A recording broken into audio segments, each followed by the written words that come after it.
ಎಲ್ರಿಗೂ ನಮಸ್ಕಾರ. ಈ ಕೊರೋನಾ ಮೂರನೇ ಅಲೆ ಅಂತ ಏನು ಶುರುವಾಗಿದೆ, ಶುರು ಮಾಡಿದ್ದಾರೆ, ಇದ್ರ ಬಗ್ಗೆ ತುಂಬ ಜನರಲ್ಲಿ ಆತಂಕ ಇದೆ. ಆಲ್ಮೋಸ್ಟ್ ಪ್ರತಿಯೊಬ್ಬರು ಇನ್ಫೆಕ್ಟ್ ಆಗ್ತಾ ಇದ್ದಾರೆ. ಒಂದು ಮನೆಯಲ್ಲಿ 4 ಜನನೂ ಜ್ವರ, ನೆಗಡಿ, ಕೆಮ್ಮು. ನೋಡಿ, ಇಂಥ ಸಿಂಪಲ್ ಸಿಮ್ಟಮ್ಸ್, ಯಾವುದೇ ರೀತಿಯ ಕಾಂಪ್ಲಿಕೇಶನ್ಸ್ ಇದುವರೆಗೂ ನಾನು ನೋಡಿಲ್ಲ. ಸುಮಾರು 3,000 to 5,000 ಕೇಸಸ್ ಆಲ್ರೆಡಿ ನಾವು ಅಟೆಂಡ್ ಮಾಡಿರೋದು ಇಲ್ಲಿ ಒಂದು 20 ದಿವಸದಿಂದ. ಅಷ್ಟರಲ್ಲೂ ಕೂಡ ಒಂದರಲ್ಲೂ ಕೂಡ ಯಾವುದೇ ಒಂದು ಪೇಷಂಟ್ಸಲ್ಲಿ ಕಾಂಪ್ಲಿಕೇಶನ್ಸ್ ಅಂತ ಹೇಳ್ಬಿಟ್ಟು ಅಥವಾ ಉಸಿರಾಟದ ತೊಂದರೆ ಹಾಗೆ ಯಾರೂ ಕೂಡ ಬಂದಿಲ್ಲ. ಬಂದಂಥ ಪ್ರತಿಯೊಬ್ಬರು ಪೇಷಂಟ್ಸಲ್ಲಿ ಇರೋದು ಸಿಂಪಲ್ ಆಗಿರತಕ್ಕಂಥ ನೆಗಡಿ, ಕೆಮ್ಮು, ಗಂಟಲು ನೋವು, ಜ್ವರ, ಇದಿಷ್ಟು ಬಿಟ್ಟರೆ ಯಾವುದೇ ತೊಂದರೆನೂ ಕಾಣ್ತಾ ಇಲ್ಲ. ಹಾಗಾಗಿ ಜನರಲ್ಲಿ ಇದ್ದಿದ್ದು ಒಂದು ಆತಂಕ, ಏನೋ ಮೂರನೇ ಅಲೆ ಬಂದ್ಬಿಟ್ಟು ಮತ್ತೆ ಅಲ್ಲಿ ಸಾವು ನೋವಿನ ಸಂಖ್ಯೆ ಜಾಸ್ತಿ ಆಗುತ್ತೆ ಅಂತ ಆತಂಕ ಪಡ್ತಾ ಇದ್ದ ಜನರಿಗೆ ಈ ಒಂದು ಆತಂಕನ ದೂರ ಮಾಡಲಿಕ್ಕೆ ಏನೋ ಒಂದು ಉದ್ದೇಶವಾಗಿ ಸುಮಾರು ಜನ ಕೇಳ್ತಾಯಿದ್ರು, ಸರ್ ಲೈವ್ ಬಂದು ಹೇಳಿ ಅಂತ ಹೇಳ್ಬಿಟ್ಟು. ನಿಮ್ಮ ಏನೇ ಪ್ರಶ್ನೆಗಳಿದ್ದರೂ ಈ ಲೈವ್ನಲ್ಲಿ ಸ್ವಲ್ಪ ಕೇಳ್ಬೋದು, ಅದಕ್ಕೆ ಉತ್ತರ ಕೊಡಲಿಕ್ಕೆ ನಾನು ಪ್ರಯತ್ನ ಪಡ್ತೇನೆ. ಸೊ ಮೊದಲನೇದಾಗಿ ನಾನು ಹೇಳೋದು, ಪ್ರತಿಯೊಬ್ಬರಿಗೆ ಹೇಳೋದು, ಭಯ ಬೇಡ. ನಾವು ಮೊದಲನೇ ಅಲೆಯಿಂದನೂ ಹೇಳ್ತಾ ಬಂದ್ವಿ ಭಯ ಬೇಡ ಅಂತೇಳಿ. ಸೊ ಮೊದಲನೇ ಅಲೆಯಲ್ಲಿ ಇನ್ಫೆಕ್ಷನ್ ಆಯಿತು, ಸೊ ಎರಡನೇ ಅಲೆಯಲ್ಲೂ ಕೂಡ ಇನ್ಫೆಕ್ಷನ್ ಆಯಿತು. ಸೊ ಮೊದಲನೇ ಅಲೆಯಲ್ಲಿ ಎಲ್ಲೋ ಸ್ವಲ್ಪ ಜನಕ್ಕೆ ಇನ್ಫೆಕ್ಷನ್ ಆಗಿತ್ತು, ಬಟ್ ಸೆಕೆಂಡ್ ವೇವ್ ಏನು ನಾವು ನೋಡಿದ್ವಿ, ಇದರಲ್ಲಿ ಲಕ್ಷಾಂತರ ಕೋಟ್ಯಾಂತರ ಜನ ಇನ್ಫೆಕ್ಷನ್ ಆದರು. ನನ್ನ ಪ್ರಕಾರ ಆಲ್ಮೋಸ್ಟ್ ನಮ್ಮ ದೇಶದ 140 ಕೋಟಿ ಜನ ಕೂಡ ಇನ್ಫೆಕ್ಟ್ ಆಗಿದ್ರು ಈ ಸೆಕೆಂಡ್ ವೇವ್ನಲ್ಲಿ. ಈ ಥರ್ಡ್ ವೇವ್ ಬಂದಿದೆ ಅಂತ ಹೇಳ್ತಿದ್ದೀವಲ್ಲ ನಾವು, ಈ ಥರ್ಡ್ ವೇವ್ನಲ್ಲಿ ಯಾಕೆ ಸರ್ ಇನ್ಫೆಕ್ಷನ್ ಜಾಸ್ತಿ ಆಗ್ತಾಯಿಲ್ಲ, ಸಿವಿಯರ್ ಆಗ್ತಾಯಿಲ್ಲ, ಮತ್ತು ಉಸಿರಾಟಕ್ಕೆ ತೊಂದರೆ ಆಗ್ತಾಯಿಲ್ಲ ಅನ್ನೋ ಒಂದು ಪ್ರಶ್ನೆ ಜನರಲ್ಲಿದೆ. ಇದೇ ಸೇಮ್ ಇದಕ್ಕೂ ಕೂಡ ಕೊರೋನಾ ವೈರಸ್ಸೇ, ಇದು ಮ್ಯುಟೇಷನ್ ಆಗಿರ್ತಕ್ಕಂಥ ವೈರಸ್ಸು. ಮ್ಯುಟೇಷನ್ ಆದಮೇಲೆ ಇನ್ನೂ ಸ್ಟ್ರಾಂಗ್ ಆಗಬೇಕು ವೈರಸ್ಸು. ಸಾಮಾನ್ಯವಾಗಿ ಫಸ್ಟ್ ವೇವ್ಗಿಂತ ಸೆಕೆಂಡ್ ವೇವ್ ಸ್ಟ್ರಾಂಗ್ ಆಯಿತು, ಸೆಕೆಂಡ್ ವೇವ್ಗಿಂತ ಥರ್ಡ್ ವೇವ್ ಇನ್ನೂ ಸ್ಟ್ರಾಂಗ್ ಆಗಬೇಕು. ಬಟ್ ಯಾಕೆ ಅದು ಆಗ್ತಾಯಿಲ್ಲ, ಯಾಕೆ ವೈರಸ್ ವೀಕ್ ಆಗಿದೆ ಅಂತ ಹೇಳ್ತಾ ಇದ್ದೀರಾ ಅನ್ನೋದಾದರೆ, ವೈರಸ್ ವೀಕ್ ಆಗಿಲ್ಲ. ವೈರಸ್ ಈಗ ನಾವು ಏನು ನೋಡಿದ್ವಲ್ಲ ಡೆಲ್ಟಾ ವೈರಸ್ಸು, ಅದಕ್ಕಿಂತನೂ ಸ್ಟ್ರಾಂಗೇ ಇದೆ virus. But at the same time ಏನಾಗಿದೆ ಅಂತಂದರೆ, ಪ್ರತಿಯೊಬ್ಬರು ಸೆಕೆಂಡ್ ವೇವ್ನಲ್ಲಿ ಇನ್ಫೆಕ್ಟ್ ಆಗಿದ್ದರಿಂದ ಪ್ರತಿಯೊಬ್ಬರಲ್ಲೂ ಒಂದು ಆ್ಯಂಟಿಬಾಡೀಸ್ ಬಂದ್ಬಿಟ್ಟು ಪ್ರತಿಯೊಬ್ಬರು ಸ್ಟ್ರಾಂಗ್ ಆಗಿದ್ದಾರೆ. ಸೊ ಈಗ ನಾನು ಸ್ಟ್ರಾಂಗ್ ಇದ್ದೀನಿ ಅಂದಮೇಲೆ ನನ್ನ ವಿರುದ್ಧ ಇರತಕ್ಕಂಥ ವ್ಯಕ್ತಿ ವೀಕ್ ಆಗಲೇಬೇಕು. ಸೊ ಹಾಗಾಗಿ ನಾವು ಪ್ರತಿಯೊಬ್ಬರಲ್ಲೂ ಆ್ಯಂಟಿಬಾಡೀಸ್ ಬಂದು ನಮ್ಮ ಭಾರತೀಯರು ಪ್ರತಿಯೊಬ್ಬರು ಇಮ್ಯುನಿಟಿ ಬೆಳೆಸ್ಕೊಂಡಿರೋದ್ರಿಂದ ಈ ವೈರಸ್ ಆಟೋಮೆಟಿಕ್ಕಾಗಿ ನಮಗೆ ವೀಕ್ ಆಗಿ ಕಾಣ್ತಾ ಇದೆ. ಇದು ವೀಕ್ ಇಲ್ಲ, ಬಟ್ ನಾವು ಸ್ಟ್ರಾಂಗ್ ಆಗಿದ್ದೀವಿ, ಹಾಗಾಗಿ ಅದು ವೀಕ್ ಆಗಿದೆ. ಪ್ರಶ್ನೆಗಳಲ್ಲಿ ಯಾವ್ದಾರು ಇದ್ರೆ ನೋಡಿ ಹೇಳಿ. ಅದು ಸೊ ಓಕೆ ಅಲ್ಲ ಅಂತ ಇಂಟ್ರೆಸ್ಟಿಂಗ್ ಕ್ವೆಶನ್ಸ್ ಏನಿದ್ರೆ, ಸರ್ ಮಕ್ಕಳಿಗೆ ಏನಾದರೂ ಪ್ರಾಬ್ಲಮ್ ಇದೆಯಾ ಅನ್ನೋ ಪ್ರಶ್ನೆ ಇದೆ. ನಾನು ಪ್ರತಿ ಸಲ ಹೇಳ್ತಿದ್ದೀನಿ, ಈ ವೈರಸ್ಸು ಅಂತ ಬಂದಾಗ ಮಕ್ಕಳು, ದೊಡ್ಡವರು, ಹಿರಿಯರು, ನೋಡಿ ಮೊದಲನೇ ಅಲೆಯಲ್ಲಿ ಹೇಳಿದರು ವಯಸ್ಸಾದವರಿಗೆ ತುಂಬ ತೊಂದರೆ ಆಗುತ್ತೆ ಹಾಗೆ ಹೇಗೆ ಅಂತಿಲ್ಲ. ಹಾಗೇನಿಲ್ಲ, ಇದು ಮೊದಲನೇ ಅಲೆಯಿಂದನೂ ಕೂಡ ಮಕ್ಕಳಿಗೆ ಇನ್ಫೆಕ್ಷನ್ ಆಗ್ತಾನೇ ಇದೆ. But at the same time ಮಕ್ಕಳಲ್ಲಿ ಇಮ್ಯುನಿಟಿ ಲೆವೆಲ್ ತುಂಬ ಚೆನ್ನಾಗಿರುತ್ತೆ, ತುಂಬಾ ಎಕ್ಸ್ಟ್ರಾರ್ಡಿನರಿ ಇಮ್ಯುನಿಟಿ. ನೀವು ಯಾವುದೇ ನಿಮ್ಮ ಮಕ್ಕಳ ಬಗ್ಗೆ ತಲೆನೇ ಕೆಡಿಸ್ಕೊಬೇಡಿ ಅಂತ ಹೇಳ್ತೀನಿ ನಾನು. ಕ್ಲಿನಿಕ್ಕಿಗೆ ಬರೋ ಪೇಷಂಟ್ಸ್, ಸರ್ ಮನೆಯಲ್ಲಿ ಮಗು ಇದೆ, ನನಗೆ ಕೆಮ್ಮಿದೆ, ನೆಗಡಿ ಇದೆ, ಜ್ವರ ಇದೆ, ಮಗುಗೂ ಇನ್ಫೆಕ್ಟ್ ಆಗುತ್ತೆ, ನಾನು ಟೆಸ್ಟ್ ಮಾಡಿಸಿದೆ ಪಾಸಿಟಿವ್ ಇದೆ, ನಾನು ಮಗುವಿಂದ ದೂರ ಇರಲ್ಲ, ಐಸೋಲೇಷನ್, ಮಗುನ ಊರಿಗೆ ಕಳಿಸ್ಬಿಡ್ಲಾ ಅನ್ನೋ ಪ್ರಶ್ನೆ ಕೇಳ್ತಾ ಇರ್ತಾರೆ. ಯಾವುದೇ ಕಾರಣಕ್ಕೂ ಆ ರೀತಿ ದಡ್ಡತನ ಮಾಡಬೇಡಿ. ಮಗುನ ನೀವು ಇಲ್ಲಿಂದ ಬೇರೆ ಊರಿಗೆ ಕಳಿಸಿದ್ರು ಕೂಡ ಅಲ್ಲೋದ್ಮೇಲೆ ಕೂಡ ನಿಮ್ಮ ಮಗುಗೆ ಇನ್ಫೆಕ್ಷನ್ ಆಗೋ ಸಾಧ್ಯತೆಯೇ ಹೆಚ್ಚು. ಅದ್ರ ಬದಲಾಗಿ ಮಗುನ ಜೊತೆಗೆ ಇಟ್ಕೊಳ್ಳಿ. ಇನ್ಫೆಕ್ಟ್ ಆಗೇ ಆಗುತ್ತೆ, ಮಗುಗೆ ಇನ್ಫೆಕ್ಷನ್ ಆಗಲ್ಲ ಅಂತಲ್ಲ. ಸೊ ವೈರಸ್ಸು ನಮ್ಮನ್ನು ಒಂದು ಪ್ರಾಣಿ ಥರ ನೋಡುತ್ತೆ, ನಮ್ಮನ್ನು ಇನ್ಫೆಕ್ಟ್ ಮಾಡುತ್ತೆ ಅಷ್ಟೇ. ಅದರಲ್ಲಿ ವಯಸ್ಸು ಚಿಕ್ಕವರು ದೊಡ್ಡವರು ಅಂತ ಗೊತ್ತಾಗೋದಿಲ್ಲ ಅದು. But at the same time ಏನು ನಮ್ಮನ್ನು ಕಾಪಾಡೋದು, ಈ ವೈರಸ್ಸಿಂದ ಕಾಪಾಡೋದು ಏನು ಅಂತಂದರೆ ನಮ್ಮ ಇಮ್ಯುನಿಟಿ ಲೆವೆಲ್, ನಮ್ಮಲ್ಲಿರ್ತಕ್ಕಂಥ ಆ್ಯಂಟಿಬಾಡೀಸ್, ಅದು ಬೆಸ್ಟ್ ಇಮ್ಯುನಿಟಿ ಇರ್ತದೆ ಯಾರಲ್ಲಿ, ಮಕ್ಕಳಲ್ಲಿ. ಹಾಗಾಗಿ ಮಕ್ಕಳ ಬಗ್ಗೆ ಆತಂಕ ಬೇಡ, ಮಕ್ಕಳ ಹೆಲ್ತ್ ತುಂಬಾ ಚೆನ್ನಾಗಿರ್ತದೆ. ನಿಮ್ಮ ಆರೋಗ್ಯ ಮಾತ್ರ ನೀವು ಕಾಪಾಡ್ಕೊಳ್ಳೋದು ನೋಡಿ. ಮಕ್ಕಳನ್ನ ಅವ್ರ ಪಾಡಿಗೆ ಅವ್ರು ಬಿಟ್ಬಿಡಿ ಅಂತ ಹೇಳ್ತೀನಿ. ನೆಗಡಿ ಬರುತ್ತೆ, ಮಕ್ಕಳಿಗೆ ಇನ್ಫೆಕ್ಷನ್ ಆಗುತ್ತೆ, ನೀವು ಟೆಸ್ಟ್ ಮಾಡ್ಸಕ್ಕೆ ಹೋಗಬೇಡಿ. ಮಕ್ಕಳದ್ದು ಬ್ಲಡ್ ಟೆಸ್ಟ್ ಮಾಡಿಸ್ಲಾ, ಮಕ್ಕಳದ್ದು ಅಥವಾ ಜ್ವರ ಬರ್ತಾಯಿದೆ ಬ್ಲಡ್ ಟೆಸ್ಟ್ ಮಾಡಿಸ್ಲಾ, RT-PCR ಟೆಸ್ಟ್ ಮಾಡಿಸ್ಲಾ ಅಂತ ಪ್ರಶ್ನೆ ಬಂದು ಕೇಳ್ತಾ ಇರ್ತಾರೆ. ಯಾವುದೇ ಕಾರಣಕ್ಕೆ ಟೆಸ್ಟ್ ಮಾಡಿಸ್ಬೇಡಿ. ಅವರಲ್ಲೂ ಪಾಸಿಟಿವ್ ಬಂದರೂ ಕೂಡ ಯಾವುದೇ ತೊಂದರೆ ಆಗಲ್ಲ, ಯಾಕಂದರೆ ಅವ್ರದ್ದು ಇಮ್ಯುನಿಟಿ ಚೆನ್ನಾಗಿರುತ್ತೆ.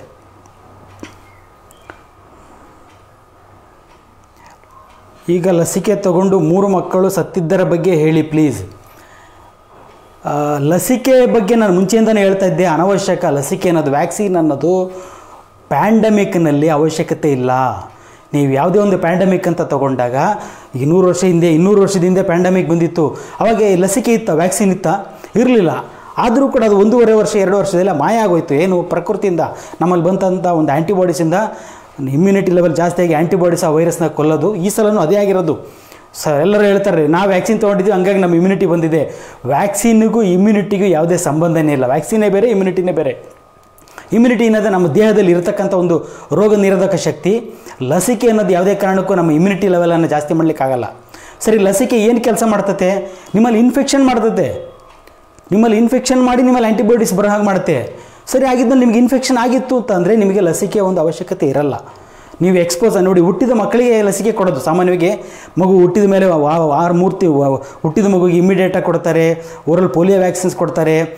ನೆಕ್ಸ್ಟ್ ಆಮೇಲೆ DPT BCG ಇವನ್ನೆಲ್ಲ ಏನು ಕೊಡ್ತಾ ಬರ್ತಾರಲ್ಲ, ಅದು ಮಗು ಎಕ್ಸ್ಪೋಸ್ ಆಗೋದಕ್ಕಿಂತ ಮುಂಚೆ ಹುಟ್ಟಿದ ಮಕ್ಕಳಲ್ಲಿ ಕೊಡ್ತಕ್ಕಂಥದ್ದು. ಯಾಕೆಂದರೆ ಅವ್ರು ಎಕ್ಸ್ಪೋಸ್ ಆಗಿರಲ್ಲ ಅಂತೇಳಿ. ಒಂದು ಸಲ ಎಕ್ಸ್ಪೋಸ್ ಆಗಿ ಒಂದು ಮಗು ಬೆಳೆದು ದೊಡ್ಡನಾಗಿ ಆ ಮಗುಗೆ ಇನ್ಫೆಕ್ಷನ್ ಆಗಿ ಇದು ಬಂದಿತ್ತು, TB ಕಾಯಿಲೆ ಬಂದಿತ್ತು ಅಂದರೆ ಅಂಥ ಮಗುಗೆ BCG ಕೊಡಲಿಕ್ಕಾಗುತ್ತಾ? ಇಲ್ಲ. ಇದು ಹಾಗೆ, ಇದು ಇನ್ಫೆಕ್ಷನ್ ಆದವರಿಗೆ ನಾವು ವ್ಯಾಕ್ಸಿನೇಷನ್ ಕೊಡ್ತೀವಿ ಅಂತಂದರೆ ಅದೊಂಥರ TB ಕಾಯಿಲೆ ಆದಂಥವ್ರಿಗೆ BCG ವ್ಯಾಕ್ಸಿನೇಷನ್ ಕೊಟ್ಟಾಗೆ. ಇನ್ನು ಮಕ್ಕಳು 3 ಮಕ್ಕಳು ಸತ್ತಿದ್ದ ಬಗ್ಗೆ ಅದ್ರ ಬಗ್ಗೆ ನನ್ನ ಹತ್ರ ಡಾಟಾ ಇಲ್ಲ, ಹಾಗಾಗಿ ಅನಾವಶ್ಯಕವಾಗಿ ನಾವು ಅದ್ರ ಬಗ್ಗೆ ಮಾತಾಡಬಾರ್ದು. ಮಕ್ಕಳಿಗೆ ವ್ಯಾಕ್ಸಿನೇಷನ್ ಅವಶ್ಯಕತೆ ಇಲ್ಲ. ನಾನು ಒತ್ತಿ ಹೇಳ್ತೀನಿ ವಿಷಯನ. ಇದ್ರ ಬಗ್ಗೆ ವಿಡಿಯೋ ಮಾಡ್ತೀನಿ ನಾನು. ಸೊ ಇನ್ನು 3-4 ದಿನದಲ್ಲೇ ಒಂದು ವಿಡಿಯೋ ಮಾಡಿಬಿಡ್ತೀನಿ. ಯಾಕೆ ಮಕ್ಕಳಲ್ಲಿ ವ್ಯಾಕ್ಸಿನೇಷನ್ ಅವಶ್ಯಕತೆ ಇಲ್ಲ, ಕೊಡೋದ್ರಿಂದ ಏನು ತೊಂದರೆ ಆಗುತ್ತೆ ಅನ್ನೋದ್ರ ಬಗ್ಗೆ ಸಂಪೂರ್ಣವಾಗಿ ಇನ್ಫಾರ್ಮೇಷನನ್ನು ಕಲೆಕ್ಟ್ ಮಾಡಿ ನಾನು ಮುಂದೆ ಇಡೋ ಒಂದು ಪ್ರಯತ್ನ ಮಾಡ್ತೀನಿ. ಅಟ್ ಪ್ರೆಸೆಂಟ್ ನಾನು ಹೇಳೋದು, ನಿಮ್ಮ ಮನೆಯಲ್ಲಿ ಮಕ್ಕಳಿದಾರಾ, ವ್ಯಾಕ್ಸಿನೇಷನ್ ಬಗ್ಗೆ ತಲೆ ಕೆಡಿಸ್ಕೋಬೇಡಿ. ವ್ಯಾಕ್ಸಿನೇಷನ್ ಕೊಡಿಸೋ ಒಂದು ಅವಶ್ಯಕತೆ ಇಲ್ಲ. ಅಕಸ್ಮಾತ್ ನಿಮ್ಮಲ್ಲಿ ಪ್ಲ್ಯಾನ್ ಇತ್ತು ಅಂತಂದ್ರೂ ಕೂಡ ಅದನ್ನು ಸ್ವಲ್ಪ ದಿವಸ ಮಟ್ಟಿಗೆ, ಒಂದು 4-5 ದಿವಸದ ಮಟ್ಟಿಗೆ ಪೋಸ್ಟ್ಪೋನ್ ಮಾಡಿ, ಅಷ್ಟೆಲ್ಲ ಕಂಪ್ಲೀಟ್ ಇನ್ಫಾರ್ಮೇಷನ್ ನಾನು ನಿಮಗೆ ಕೊಡ್ತೀನಿ ಅದ್ರ ಬಗ್ಗೆ.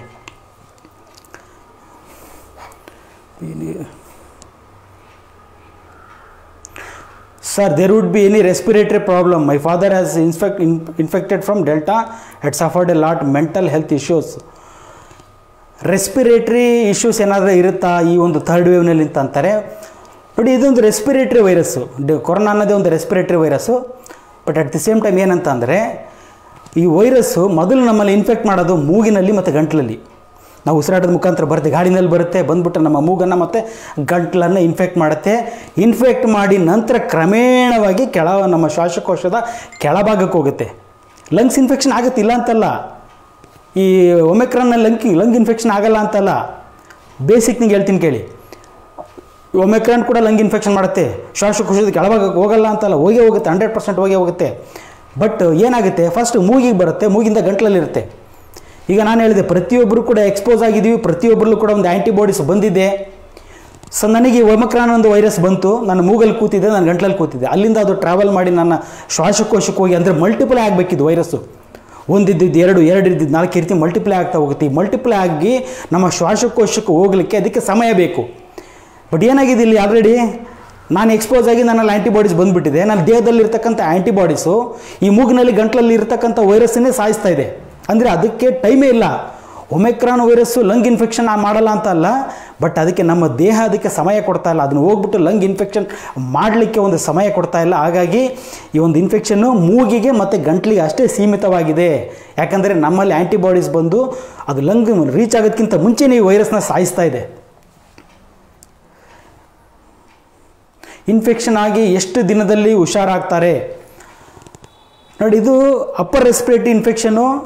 ಈ ವೈರಸ್ನ ನಾವು ಕೊಲ್ಲಿಕ್ಕಾಗೋದಿಲ್ಲ. ನಾವು ಯಾವುದೋ ಒಂದು ಮೆಡಿಸಿನ್ ತೊಗೊಂಡು ನಾನು ಯಾವುದೋ ಟ್ಯಾಬ್ಲೆಟ್ ಹೇಳಿದ್ದೀನಿ ಅಂದರೆ ಆ ಟ್ಯಾಬ್ಲೆಟಿಂದ ವೈರಸ್ ಆಯೋದಿಲ್ಲ. ನಾನು ಹೇಳಿರೋದು ಸಿಂಪ್ಟಮ್ಯಾಟಿಕ್ ಟ್ರೀಟ್ಮೆಂಟ್. ಏನೇ ಒಂದು ನಾನು ಮೆಡಿಸಿನ್ ನಾನು ವಾಟ್ಸಪ್ನಲ್ಲಿ ಹಾಕಿದ್ರು, ನಮ್ಮ ಪೇಜ್ನಲ್ಲಿ ಹಾಕಿದ್ರು, ಅದು ಸಿಂಪ್ಟಮ್ಯಾಟಿಕ್ ಟ್ರೀಟ್ಮೆಂಟು. ಸರಿ, ವೈರಸ್ ಹೇಗೆ ಸಾಯುತ್ತೆ? ವೈರಸ್ ನಿಮ್ಮ ದೇಹದಲ್ಲಿರ್ತಕ್ಕಂಥ ಆ್ಯಂಟಿಬಾಡೀಸಿಂದ ಸಾಯುತ್ತೆ. ನಿಮ್ಮ ದೇಹದಲ್ಲಿ ಆ್ಯಂಟಿಬಾಡೀಸ್ ಆಲ್ರೆಡಿ ಫಸ್ಟ್ ಇನ್ಫೆಕ್ಷನ್ ಆಗಿಬಿಟ್ಟು ಸೆಕೆಂಡ್ ವೇವ್ನಲ್ಲಿ ಅಥವಾ ಫಸ್ಟ್ ವೇವ್ನಲ್ಲಿ ಜ್ವರ, ನೆಗಡಿ, ಕೆಮ್ಮು ನೀವು ಟೆಸ್ಟ್ ಮಾಡಿಸಿ ಅಂತ ಅಲ್ಲ ನಾನು ಹೇಳಿದ್ದು. ಟೆಸ್ಟ್ ಮಾಡಿಸಿ ಪಾಸಿಟಿವ್ ಬಂದಿತ್ತೋ ನೆಗೆಟಿವ್ ಬಂದಿತ್ತೋ ಮ್ಯಾಟ್ರ್ ಆಗಲ್ಲ. ಸೆಕೆಂಡ್ ವೇವ್ನಲ್ಲಿ, ಥರ್ಡ್ ವೇವ್ ಅಂದರೆ 1.5 ವರ್ಷದಲ್ಲಿ, ಈ ಒಂದು ಪೀರಿಯಡ್ನಲ್ಲಿ ಅಥವಾ 2 ವರ್ಷದ ಪೀರಿಯಡ್ನಲ್ಲಿ ನಿಮಗೆ ನೆಗಡಿ, ಕೆಮ್ಮು, ಜ್ವರದಂಥ ಲಕ್ಷಣಗಳು ಬಂದು ಹೋಗಿದ್ದ ಪಕ್ಷದಲ್ಲಿ ನಿಮ್ಮಲ್ಲಿ ಒಂದು ಆ್ಯಂಟಿಬಾಡೀಸ್ ಬಂದಿರುತ್ತೆ. ಒಂದು ಆ್ಯಂಟಿಬಾಡೀಸ್ ಬಂದಿರುತ್ತೆ ನಿಮ್ಮಲ್ಲಿ. ನೆಗಡೆ ಮೂಗಲ್ಲಿ ವೈರಸ್ ಬಂದುಬಿಟ್ಟು ನೆಗಡೆ ಮತ್ತು ಕೆಮ್ಮು ಶುರುವಾಗುತ್ತೆ, ಗಂಟ್ಲಲ್ಲಿ ಕುತ್ಕೊಳ್ಳುತ್ತೆ ವೈರಸ್ಸು, ಗಂಟ್ಲು ಕೆರೆತ, ಗಂಟ್ಲು ನೋವು ಸ್ಟಾರ್ಟ್ ಆಗುತ್ತೆ. 3ರಿಂದ 5 ದಿವಸದಲ್ಲಿ ನಮ್ಮ ದೇಹದಲ್ಲಿ ಒಂದು ಆ್ಯಂಟಿಬಾಡೀಸ್ ಉತ್ಪತ್ತಿ ಮಾಡೋ ಶಕ್ತಿ ಮತ್ತಷ್ಟು ಶುರು ಆಗಿಬಿಡುತ್ತೆ. ಆ್ಯಂಟಿಬಾಡೀಸ್ ನಿಮ್ಮ ದೇಹದಲ್ಲಿ ಇರಬೇಕು ಅಂತ ಏನಿಲ್ಲ. ಒಂದು ಸಲ ನಿಮಗೆ ಇನ್ಫೆಕ್ಷನ್ ಆಗಿ ಆ್ಯಂಟಿಬಾಡೀಸ್ ಪ್ರೊಡ್ಯೂಸ್ ಮಾಡೋವಂಥ ಶಕ್ತಿ ನಮ್ಮ ದೇಹದ ಸೆಲ್ಸಿಗೆ ಬಂದಿತ್ತು ಅಂತಂದರೆ ವೈರಸ್ ಬರ್ತಿದ್ದಾಗೆ ಮತ್ತೆ ನಮ್ಮ ದೇಹಕ್ಕೆ ಗೊತ್ತಾಗ್ಬಿಡುತ್ತೆ, ಅಯ್ಯೋ ಮತ್ತೆ ಬಂತು ಕೊರೋನಾ ವೈರಸ್ ಅಂತೇಳಿ. ಬಟ್ ಆಲ್ರೆಡಿ ಒಂದು ಸಲ ಮ್ಯಾನುಫ್ಯಾಕ್ಚರ್ ಮಾಡೋ ಒಂದು ಶಕ್ತಿಗೆ ಗೊತ್ತಿರ್ತದಕ್ಕೆ ಈ ವೈರಸ್ ಯಾವುದು ಬೇಕು ಅಂತ ಮೆಡಿಸಿನ್ ಗೊತ್ತೋದಕ್ಕೆ ನಮ್ಮ ದೇಹಕ್ಕೆ. ಹಾಗಾಗಿ ಇಮ್ಮಿಡಿಯೇಟಾಗಿ ಆ್ಯಂಟಿಬಾಡೀಸ್ನ ಪ್ರೊಡ್ಯೂಸ್ ಮಾಡಿಬಿಟ್ಟು ಈ ವೈರಸ್ಸನ್ನು ಸಾಯಿಸುತ್ತೆ. ಹಾಗಾಗಿ 3ರಿಂದ 5 ದಿವಸ ಈ ಥರ್ಡ್ ವೇವ್ನಲ್ಲಿ ನಾವು ಏನು ನೋಡ್ತಾ ಇದ್ದೀವಲ್ಲ, ಈ ವೈರಸ್ ಸಾಯಲಿಕ್ಕೆ, ನಮ್ಮ ದೇಹದಲ್ಲಿ ಸಾಯಲಿಕ್ಕೆ 3ರಿಂದ 5 ದಿವಸದಲ್ಲಿ ವೈರಸ್ ಸತ್ತೋಗುತ್ತೆ. ಸೊ ಹಾಗಾಗಿ 5 ದಿವಸದ ನಂತರ ಸಾಮಾನ್ಯವಾಗಿ ನೆಗೆಟಿವ್ ಬರೋಕೆ. ಬಟ್ ನೋಡಿ ಸರ್ ಟೆಸ್ಟ್ ನೆಗೆಟಿವ್ ಬರಲ್ಲ ಪಾಸಿಟಿವ್ ಬಂತು, ಒಂದು ವಾರ ಬಿಟ್ಟು ಮಾಡಿದರೆ ಪಾಸಿಟಿವ್ ಬಂತಾರೆ. ಪಾಸಿಟಿವ್ ನೆಗೆಟಿವ್ ತಲೆ ಕೆಡಿಸ್ಕೊಬೇಡಿ ನೀವು. ಯಾಕಂದರೆ ಇವನ್ನ ಡೆಡ್ ವೈರಸ್, ಸತ್ತೋಗಿರ್ತಕ್ಕಂಥ ವೈರಸ್ ನಮ್ಮ ಮೂಗಿನಲ್ಲಿ ಅಥವಾ ಗಂಟ್ಲಲ್ಲಿದ್ದು ನಾವು ಟೆಸ್ಟ್ ಮಾಡಿದರೂ ಕೂಡ ಅದು ಪಾಸಿಟಿವ್ ಬರೋ ಸಾಧ್ಯತೆ ಇರುತ್ತೆ. ವೈರಸ್ ಕಂಪ್ಲೀಟಾಗಿ 3 ರಿಂದ 5 ದಿವಸದಲ್ಲಿ ಸಾಯುತ್ತೆ. ನೀವು ಸಿಂಪ್ಟಮ್ಯಾಟಿಕ್ ಟ್ರೀಟ್ಮೆಂಟ್ ಏನೇನು ನೆಗಡಿ ಕೆಮ್ಮು ಜ್ವರಕ್ಕೆ ಅದಕ್ಕೆ ಮೆಡಿಸಿನ್ ತೊಗೊಂಡ್ರೆ 3 ರಿಂದ 5 ದಿವಸದಲ್ಲಿ ಕಂಪ್ಲೀಟಾಗಿ ಗುಣಮುಖರಾಗ್ತೀರಾ. ಬಟ್ ಈ ನೆಗಡಿ ಕೆಮ್ಮು ಏನಿದೆಯಲ್ಲ, ಗಂಟ್ಲು ಥ್ರೋಟ್ ಇರಿಟೇಷನ್, ವೈರಲ್ ಇರಿಟೇಷನ್ ಏನು ಕಾಸ್ ಮಾಡೋಗಿರುತ್ತಲ್ಲ, ಅದು ಸ್ವಲ್ಪ ದಿವಸದ ಮಟ್ಟಿಗೆ ಕಂಟಿನ್ಯೂ ಆಗ್ಬೋದು. ಜ್ವರ 1 ದಿವಸಕ್ಕೆ ಕಮ್ಮಿ ಆಗುತ್ತೆ, 2 ದಿವಸಕ್ಕೆ ಕಮ್ಮಿ ಆಗುತ್ತೆ, 3 ದಿವಸಕ್ಕೆ ಕಮ್ಮಿ ಆಗ್ಬೋದು. ಬಟ್ ಥ್ರೋಟ್ ಇರಿಟೇಷನ್ ಸ್ವಲ್ಪ ದಿವಸ, ಕೆಮ್ಮು ಸ್ವಲ್ಪ ದಿವಸ ಕಂಟಿನ್ಯೂ ಆಗ್ಬೋದು. ಅದಕ್ಕೇನೋ ತಲೆಗೆಡ್ಸ್ಕೊಬೇಡಿ. ನಾನು ಹೇಳಿದೆ ಸ್ವಲ್ಪ ಬಿಸಿ ನೀರನ್ನು ಉಪಯೋಗಿಸಿ, ಸ್ವಲ್ಪ ಕಷಾಯನ ಕುಡೀರಿ. ನೋಡಿ ಫಸ್ಟ್ ವೇವ್ ಸೆಕೆಂಡ್ ವೇವ್ನಲ್ಲಿ ಕಷಾಯ ಉಪಯೋಗ ಇರಲಿಲ್ಲ ಅದು, ಯಾಕಂದ್ರೆ ಲೋ ರೆಸ್ಪಿರೇಟರಿ ಇನ್ಫೆಕ್ಷನ್ ಆಗಿತ್ತು. ಬಟ್ ಈಗ ನೀವು ಕಷಾಯ ಕುಡಿಯೋದ್ರಿಂದ ಸ್ವಲ್ಪ ಉಪಯೋಗ ಆಗುತ್ತೆ. ಬೆಚ್ಚಗಿನ ನೀರನ್ನು ಕುಡೀರಿ, ಸ್ಟೀಮನ್ನು ತೊಗೋಬೋದು. ಶೀತ ತಲೆಬಾರ ಇದ್ದರೆ ಸ್ಟೀಮ್ ಕೂಡ ತೊಗೋಬೋದು. ನನ್ನ ಪ್ರಕಾರ 3 ರಿಂದ 5 ದಿವಸದಲ್ಲಿ ನೀವು ಪರ್ಫೆಕ್ಟಾಗಿರ್ತೀರ. ಇವತ್ತಿಗೆ ಹಾರ್ಟ್ ಅಟ್ಯಾಕ್ ಪ್ರಾಬ್ಲಮ್ ಜಾಸ್ತಿ ಆಗುತ್ತದೆ, ನಮಗೆ ವ್ಯಾಕ್ಸಿನೇಷನ್ ಮೇಲೆ ಅನುಮಾನ ಬರುತ್ತಿದೆ, ಇದಕ್ಕೆ ನೀವು ಏನು ಹೇಳುತ್ತೀರಾ? ಅದು ಪ್ರತಿಯೊಬ್ಬರು ಯೋಚನೆ ಮಾಡಬೇಕು. ನಾನು ಹೇಳಿದೆ, ಇನ್ನೊಬ್ರು ಯಾರು ಹೇಳಿದ್ರು ಅಂತಲ್ಲ. ಇಷ್ಟು ದಿವಸ ಇಲ್ಲದೆ ಇರತಕ್ಕಂಥ ಹಾರ್ಟ್ ಅಟ್ಯಾಕು ಎಲ್ರಿಗೂ ಭಯ ಆಗುತ್ತೆ. ಸರ್ ನಾನು ವ್ಯಾಕ್ಸಿನೇಷನ್ ತೊಗೊಂಡ್ಬಿಟ್ಟಿದ್ರೆ ಆಗಿದ್ರೆ ನನಗೆ ಹಾರ್ಟ್ ಅಟ್ಯಾಕ್ ಆಗುತ್ತಾ ಹಾಗೆ ಹೇಗೆ ಅಂತೇಳಿ. ಆಗಬೇಕು ಅಂತ ಏನಿಲ್ಲ, ಬಟ್ ಸಾಧ್ಯ. ಈಗ ಕೇಸಸ್ ಜಾಸ್ತಿ ಆಗಿರೋದಕ್ಕೆ ಅದಕ್ಕೊಂದು ಎಕ್ಸ್ಪ್ಲನೇಷನ್ ಬೇಕಲ್ಲ, ಏನೂ ಇಲ್ಲಲ್ಲ. ಯಾರೋ ಒಬ್ಬರು ಮೆಸೇಜ್ ಮಾಡ್ತಾರೆ, ಸರ್ ಇಲ್ಲ ಸರ್ ಲೈಫ್ ಸ್ಟೈಲ್ ಚೇಂಜ್ ಆಗಿಬಿಟ್ಟಿದೆ, ನಾವು ಫ್ಯಾಟಿ ಫುಡ್ ಜಾಸ್ತಿ ಯೂಸ್ ಮಾಡ್ತೀವಿ, ನಾನ್ ವೆಜ್ ಜಾಸ್ತಿ ಯೂಸ್ ಮಾಡ್ತಿದ್ದೀವಿ, ಅದರಿಂದ ನಮ್ಮಲ್ಲಿ ಈಗ ಹಾರ್ಟ್ ಅಟ್ಯಾಕ್ ಈಗಿನ ಒಂದು ಜನ್ರೇಷನಲ್ಲಿ ಜಾಸ್ತಿ ಆಗಿದೆ. ಜನ್ರೇಷನ್ ಬಗ್ಗೆ ಮಾತಾಡ್ತಾ ಇಲ್ಲ, ನಾವು ಮಾತಾಡ್ತಿರೋದು ಇಲ್ಲಿ ಈ ಒಂದು ವರ್ಷದಲ್ಲಿ ಕೇಸಸ್ ಜಾಸ್ತಿ ಆಗಿದೆ. ಡೆಫಿನೆಟಾಗಿ ಜಾಸ್ತಿ ಆಗಿದೆ 1 ವರ್ಷದಲ್ಲಿ. ನಮಗೆ ಗೊತ್ತಿದ್ದಾಗ ಎಷ್ಟೊಂದು ಕೇಸಸ್ ನಾವು ನೋಡಿದ್ದೀವಿ, ನಿಮಗೂ ಗೊತ್ತು. ಯುವಕರೆಲ್ಲ ಹೃದಯಾಘಾತವಾಗಿ ಸತ್ತಿದ್ದಾರೆ. ಈ 1 ವರ್ಷದಲ್ಲಿ ಜಾಸ್ತಿ ಆಗಲಿಕ್ಕೆ ಏನು ಕಾರಣ? ಊಟದಲ್ಲಿ ಸ್ಟ್ರೆಸ್ಸು, ಅದು ಸ್ಟ್ರೆಸ್ ಎಲ್ಲ 1 ವರ್ಷದಲ್ಲಿ ಬಂದಿರೋದಲ್ಲ ಸ್ಟ್ರೆಸ್ ಅನ್ನೋದು. ಸುಮಾರು ವರ್ಷಗಟ್ಟಲೆ 4-5 ವರ್ಷದಿಂದನೂ ಇರಬೇಕಾಗಿತ್ತು ಈ ರೀತಿ. ಒಂದು 5 ವರ್ಷದಲ್ಲಿ ಈ ಡೆತ್ಸ್ ಜಾಸ್ತಿ ಆಗ್ತದೆ ಅಂತ ಏನಾದರೂ ನಾವು ಹೇಳಿದರೆ ಆವಾಗ ಏನಾದರೂ ಇರ್ಬೋದು ಈ ರೀತಿ ಸ್ಟ್ರೆಸ್ಸಿಗೆ ಸಂಬಂಧಪಟ್ಟ ಹಾಗೆ ಅಥವಾ ನಮ್ಮ ಆಹಾರ ಪದ್ಧತಿಗೆ ಸಂಬಂಧಪಟ್ಟ ಹಾಗೆ ಅಂತೇಳಿ. ಬಟ್ ಇದು 1 ವರ್ಷದಲ್ಲಿ ನಾವು ನೋಡ್ತಾ ಇರೋದು ಅತಿ ಹೆಚ್ಚು ಹೃದಯಾಘಾತಗಳನ್ನು. ಆ್ಯಕ್ಚುಲಿ ಪ್ರತಿಯೊಬ್ಬರು ಇದ್ರ ಬಗ್ಗೆ ವಿಚಾರ ಮಾಡಬೇಕು, ಇದ್ರ ಬಗ್ಗೆ ಆ್ಯಕ್ಚುಲಿ ರಿಸರ್ಚ್ ಆಗಬೇಕು. ಯಾಕಂದರೆ ಇನ್ನು ಮುಂದಾದರೂ ತಡೆಗಟ್ಬೋದಾ ನಾವು ಈ ಹೃದಯಾಘಾತಗಳನ್ನು, ಇನ್ನು ಮುಂದಕ್ಕಾದರೂ ತಡೆಗಟ್ಬೋದಾ ಅನ್ನೋ ಒಂದು ಉದ್ದೇಶದಿಂದ ಇದ್ರ ಮೇಲೆ ಆ್ಯಕ್ಚುಲಿ ರಿಸರ್ಚ್ ಆಗಬೇಕಾಗಿರೋದು ಈ ಹೃದಯಾಘಾತದ ಮೇಲೆ ಅಂತ ನನ್ನ ಅಭಿಪ್ರಾಯ. ಅದು ಟ್ಯಾಬ್ಲೆಟ್ಸು ಹೇಳಿದ್ವಿ, ನಾವು ಲೀಸ್ಟಲ್ಲಿ ಹಾಕಿದ್ವಿ. ಅದು ಮಕ್ಕಳಿಗೆ ಹೇಗೆ ಮಾಡಬೇಕು ಅಂತ ಕೇಳ್ತಾರೆ. 12 ವರ್ಷದ ಮೇಲ್ಪಟ್ಟ ಮಕ್ಕಳನ್ನು ನಾವು ಯುವಕರು ಅಂತ ತೊಗೋಬೇಕಾಗುತ್ತೆ. ಅಂದರೆ ಅಡಲ್ಟ್ ಡೋಸೇಜ್ ಕೊಡಬೇಕಾಗತ್ತೆ. ಟ್ಯಾಬ್ಲೆಟ್ ಮೆಡಿಸಿನ್ಸ್ ನಾವೇನು ಹೇಳಿದ್ರು ಆ ಮೆಡಿಸಿನ್ಸ್ ತೊಗೋಬೇಕಾದ್ರೆ 12 ವರ್ಷ ನಿಮ್ಮಲ್ಲಿರುವಂಥ ನಿಮ್ಮ ಮಗ ಅಥವಾ ನಿಮ್ಮ ಮಗಳು 12 ವರ್ಷ ಮೇಲ್ಪಟ್ಟಿದ್ದಾರೆ, ಅವರಿಗೆ ಕಂಪ್ಲೀಟ್ ಒಂದು ಫುಲ್ ಡೋಸೇಜ್ ಫುಲ್ ಟ್ಯಾಬ್ಲೆಟ್ನ ಕೊಡಬೇಕಾಗುತ್ತೆ. ಬಟ್ 12 ವರ್ಷಕ್ಕಿಂತ ಕೆಳಗಡೆ ಇದ್ದ ಪಕ್ಷದಲ್ಲಿ ಅವರು ಅಂದರೆ 5-6 ವರ್ಷಕ್ಕಿಂತ ಮೇಲೆ 12 ವರ್ಷಕ್ಕಿಂತ ಒಳಗಡೆ ಇದ್ದಾಗ ಹಾಫ್ ಡೋಸೇಜ್ ನಾವೇನು ಮೆಡಿಸಿನ್ಸ್ ಟ್ಯಾಬ್ಲೆಟ್ ಏನು ಕಳಿಸಿದ್ವಲ್ಲ ಅದರಲ್ಲಿ ಅರ್ಧ ಟ್ಯಾಬ್ಲೆಟನ್ನು ಕೊಟ್ಟರೆ ಸಾಕು. 6 ವರ್ಷಕ್ಕಿಂತ ಕೆಳಗಡೆ ಇದ್ದಾಗ ಸಿರಪ್ಪನ್ನು ಕೊಡಬೇಕಾಗುತ್ತೆ. ಟ್ಯಾಬ್ಲೆಟ್ ಬದಲು ಸಿರಪ್ಸ್ ಬರ್ತವೆ, ಅದನ್ನು ಕೊಡಬೇಕಾಗುತ್ತೆ. ಅಥವಾ ನಿಮ್ಮ ಪೀಡಿಯಾಟ್ರಿಷಿಯನ್ ತುಂಬ ಜ್ವರ ಇತ್ತು, ಏನು ತೊಂದರೆ ಇತ್ತಾ, ನಿಮ್ಮ ಡಾಕ್ಟ್ರನ್ನ, ನಿಮ್ಮ ಫ್ಯಾಮಿಲಿ ಡಾಕ್ಟ್ರನ್ನೇ ಕನ್ಸಲ್ಟ್ ಮಾಡಿ ಮಕ್ಕಳಿಗೆ ಔಷಧಿ ಕೊಡೋದು ಒಳ್ಳೆಯದು. ಬೆಸ್ಟ್ ಥಿಂಗ್ ಅಂದರೆ ನಿಮ್ಮ ಮನೇಲಿ ಮಕ್ಕಳಿದ್ದಾರೆ, ತುಂಬ ಚಿಕ್ಕ ಮಕ್ಕಳಿದ್ದಾರೆ, ನೆಗಡಿ ಇದೆ, ಜ್ವರ ಇದೆ, ಕೆಮ್ಮಿದೆಯಾ, ಫಸ್ಟ್ ಹಾಸ್ಪಿಟ್ಲಿಗೆ ಹೋಗಬೇಡಿ. ಮೊದಲು ಜ್ವರಕ್ಕೆ ಔಷಧಿ ಹಾಕಿ, ಮೊದಲು ನೆಗಡಿಗೆ ಔಷಧಿ ಹಾಕಿ, ಮೊದಲು ಕೆಮ್ಮಿನ ಔಷಧಿ ಹಾಕಿ. ಕಡಿಮೆ ಆಗದೇ ಇದ್ದ ಪಕ್ಷದಲ್ಲಿ ನೀವು ಡಾಕ್ಟ್ರನ್ನ ಕನ್ಸಲ್ಟ್ ಮಾಡಬೇಕು.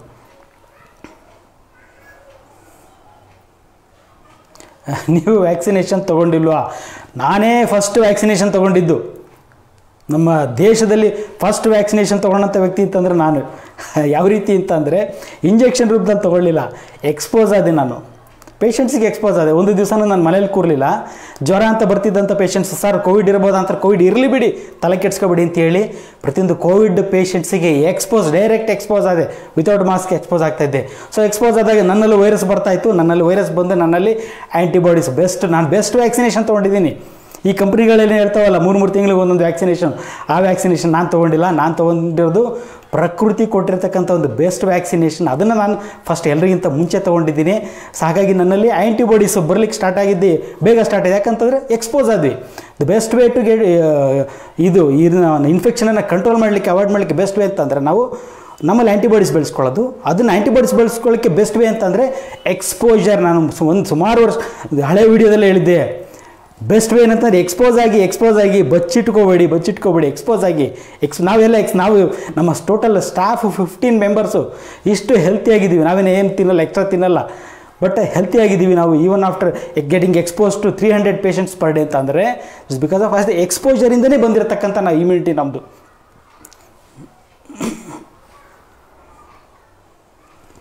ಸ್ಮೋಕಿಂಗಿಗೂ ಇಮ್ಯುನಿಟಿ ಲೆವೆಲ್ಗೂ ಕೇಳ್ತಾರೆ. ಸ್ಮೋಕಿಂಗಿಗೂ ಇಮ್ಯುನಿಟಿ ಲೆವೆಲ್ಗೂ ಏನೂ ಸಂಬಂಧ ಇಲ್ಲ.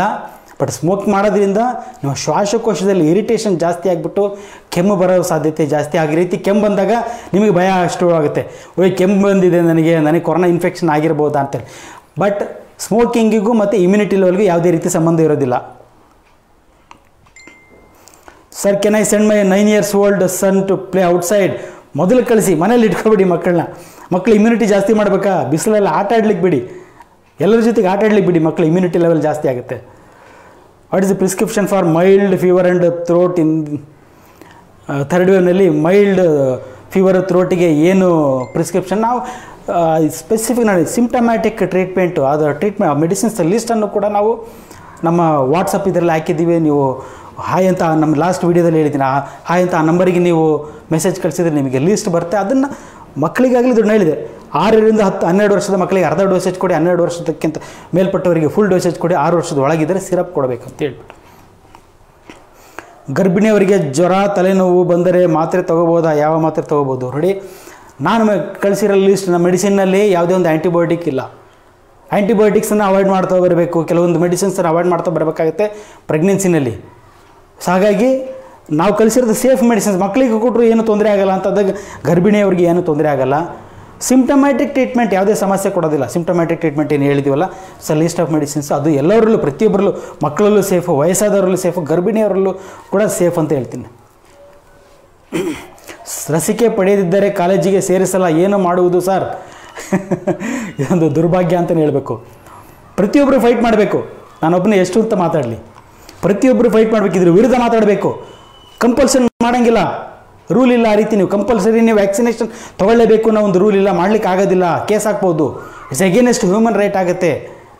ಹಾಗಾಗಿ ಲಸಿಕೆ ಅನ್ನೋದು ನನ್ನ ಅಭಿಪ್ರಾಯ, ನನ್ನ ಸ್ವಂತ ಅಭಿಪ್ರಾಯ ಆಗಿರಬೇಕು. ನನಗೆ ಬೇಕಾ ನನಗೆ ಬೇಡವಾ ಅನ್ನೋದು, ತೊಗೊಳ್ಳೋ ಇಷ್ಟ ಇದ್ದರೆ ತೊಗೋಬೋದು, ತೊಗೊಳ್ಳದೇ ಇದ್ದರೆ ಬಿಡ್ಬೋದು, ಈ ರೀತಿ ಒಂದು ಹೇಳಿಕೆ ಕೊಡಬೇಕು. ಅದನ್ನು ಬಿಟ್ಟು ಕಂಪಲ್ಷನ್ ಮಾಡೋದಿದೆಯಲ್ಲ, ಇದು ತಪ್ಪು. ಇದನ್ನು ಪ್ರತಿಯೊಬ್ಬರು ಕೂಡ ವಿರೋಧಿಸ್ಬೋದು. ನೀವು ಒಪ್ಕೊಳ್ಳೋ ಒಂದು ಅವಶ್ಯಕತೆ ಏನಿಲ್ಲ, ನೀವು ವಿರೋಧಿಸ್ಬೋದು. ಇದನ್ನು ಲೀಗಲಿ ನೀವು ಇದು ಮಾಡ್ಬೋದು, ಯಾವುದೇ ಕಾರಣಕ್ಕೂ ಅವ್ರು ಪ್ರೆಷರ್ ಹಾಕ್ಲಿಕ್ಕೆ ಆಗಲ್ಲ.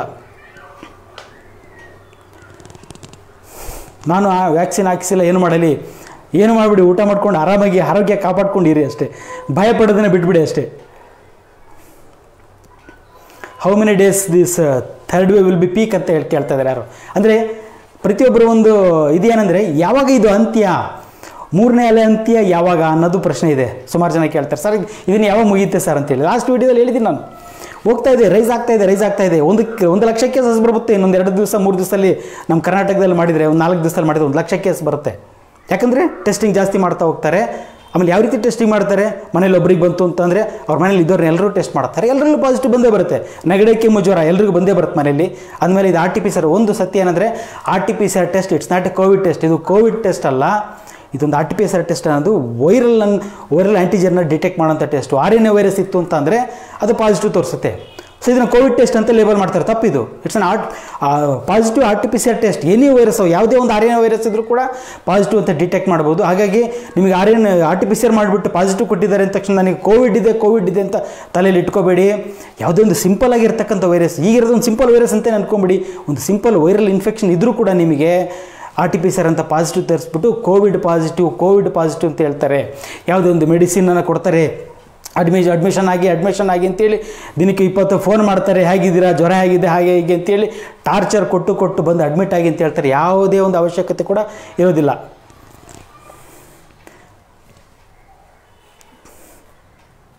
Sir, will same person get affected 2 times? 100 times ಬಂದರೂ ಅಫೆಕ್ಟ್ ಆಗ್ಬೋದು. ನೋಡಿ, ಅಫೆಕ್ಟ್ ಅಂತಂದ್ರೆ ಏನಂದರೆ, ಇದು ಒಂದು ಕಾಮನ್ ಸೆನ್ಸ್ ಅಷ್ಟೇ. ನೋಡಿ, ಈಗ ಮೊದಲನೇ ಅಲೆ ಬಂತು, ವೈರಸ್ ನನ್ನ ಮೇಲೆ ಬಂತು. ಈಗ ನಾನೇ ಒಬ್ಬ ವ್ಯಕ್ತಿ, ನೋಡೀಗ ವೈರಸ್ ನನ್ನ ಮೇಲೆ ಬಂತು, ನನಗೆ ಫಸ್ಟ್ ಇನ್ಫೆಕ್ಷನ್ ಆಯಿತು ಮೊದಲನೇ ಅಲೆಯಲ್ಲಿ. ನನ್ನಲ್ಲಿ ಆ್ಯಂಟಿಬಾಡೀಸ್ ಬಂತು. ಸೊ ನಾನು ನನಗೇನು ತೊಂದರೆ ಆಗಲಿಲ್ಲ, ಸಿಂಪ್ಟಮ್ಯಾಟಿಕ್ ಮಾತ್ರ ತೊಗೊಂಡೆ, ನಾನು ಆರಾಮಾದೆ. ಬಟ್ ನನ್ನ ದೇಹಕ್ಕೆ ಗೊತ್ತಾಗೋಯ್ತು ಇಂಥ ಒಂದು ವೈರಸ್ ಇದೆ, ಇದು ವೈರಸ್ ಬಂದರೆ ನಾನು ಹೊಡಿಬೇಕು, ಅದನ್ನ ಯಾವ ರೀತಿ ಹೊಡೆಯೋದು ಅಂತಲೂ ಟ್ರೈನ್ ಅಪ್ ಆಗೋಯ್ತು ನನ್ನ ಬಾಡಿಗೆ. 2ನೇ ವೇವು ಮತ್ತೆ ಅಗೇನ್ ನಾನು ಎಕ್ಸ್ಪೋಸ್ ಆದೆ, ಮತ್ತೆ ನನಗೆ ಬರ್ತು ವೈರಸ್ಸು. ಬಟ್ ಪ್ರತಿ ಸೆಕೆಂಡ್ ಟೈಮು ಇನ್ಫೆಕ್ಟ್ ಆಗ್ತೀರಾ, ಥರ್ಡ್ ಟೈಮು ಅಥವಾ 100 ಸಲ ನೀವು ಎಕ್ಸ್ಪೋಸ್ ಆದರೆ 100ನೇ ಅಲೆ ಬಂದರೂ ಕೂಡ ಪ್ರತಿಯೊಬ್ಬರಿಗೂ ಕೂಡ ಅಲೆಯಲ್ಲಿ ಪ್ರತಿಯೊಬ್ಬರಿಗೆ ಇನ್ಫೆಕ್ಷನ್ ಆಗುತ್ತೆ. ಬಟ್ ಏನಾಗ್ತಾಯಿದೆ, ನನ್ನಲ್ಲಿ 2ನೇ ಅಲೆಯಲ್ಲೂ ನನಗೆ ಇನ್ಫೆಕ್ಷನ್ ಆಯಿತು, ಈಗ 3ನೇ ಅಲೆಯಲ್ಲೂ ನನಗೆ ಗಂಟ್ಲು ಕೆರೆತ ಎಲ್ಲ ಬಂತು. ಬಟ್ ನನ್ನಲ್ಲಿ ಆ್ಯಂಟಿಬಾಡೀಸ್ ಇದೆ. ನಾನು ಫಸ್ಟ್ ವೇವ್ನೆಲ್ಲ ಇನ್ಫೆಕ್ಟ್ ಆಗಿಬಿಟ್ಟು ನಾನು ಆ್ಯಂಟಿಬಾಡೀಸ್ ಬೆಳೆಸ್ಕೊಂಡ್ನಿ. ಅದರ ನನ್ನಲ್ಲಿ ಒಂದು ಮೆಡಿಸಿನ್ ಉತ್ಪತ್ತಿ ಮಾಡೋ ಒಂದು ಶಕ್ತಿ ಬಂದಿದೆ. ಹಾಗಾಗಿ ಒಂದಲ್ಲ 100 ಸಲ ಎಕ್ಸ್ಪೋಸ್ ಆದರೆ 100ನೇ ಅಲೆ ಬಂದರೂ ಕೂಡ 100ನೇ ಅಲೆಯಲ್ಲೂ ಕೂಡ ನಿಮಗೆ ಇನ್ಫೆಕ್ಷನ್ ಆಗೇ ಆಗುತ್ತೆ. ಬಟ್ ಯಾವುದೇ ತೊಂದರೆ ಆಗಲ್ಲ. ಒಂದು ಸಲ ಇನ್ಫೆಕ್ಷನ್ ಆಗಿದ್ದರೆ ನಿಮಗೆ ಲೈಫ್ ಟೈಮ್ನಲ್ಲಿ ಯಾವುದೇ ರೀತಿ ತೊಂದರೆ ಆಗಲ್ಲ. ಲೈಫ್ ಟೈಮ್ ಇಮ್ಯುನಿಟಿ ಬರುತ್ತೆ ನಿಮಗೆ.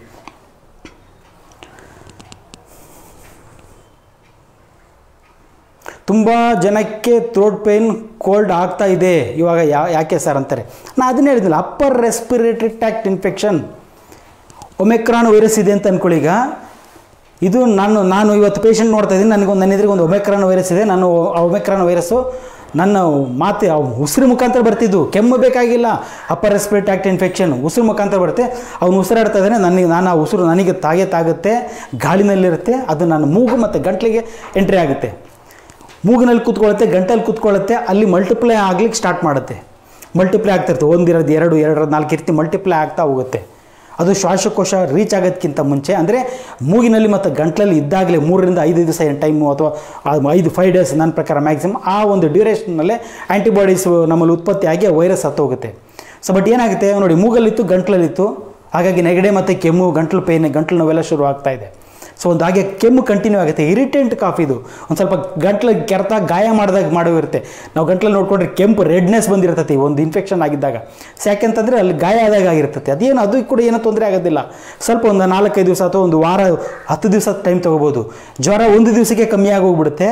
ಬಟ್ ಈ ಗಂಟ್ಲು ಕೆರೆತ, ಗಂಟ್ಲು ನೋವು ಮತ್ತು ಕೆಮ್ಮು ಇದೊಂದು ಸ್ವಲ್ಪ ದಿವಸ 8 ರಿಂದ 10 ದಿವಸ ಕಂಟಿನ್ಯೂ ಆಗುತ್ತೆ. ಬಟ್ ಸ್ವಲ್ಪ ಕ್ರಮೇಣ ಕಡಿಮೆ ಆಗ್ತಾ ಸಂಪೂರ್ಣವಾಗಿ ಹೋಗ್ಬಿಡುತ್ತದು.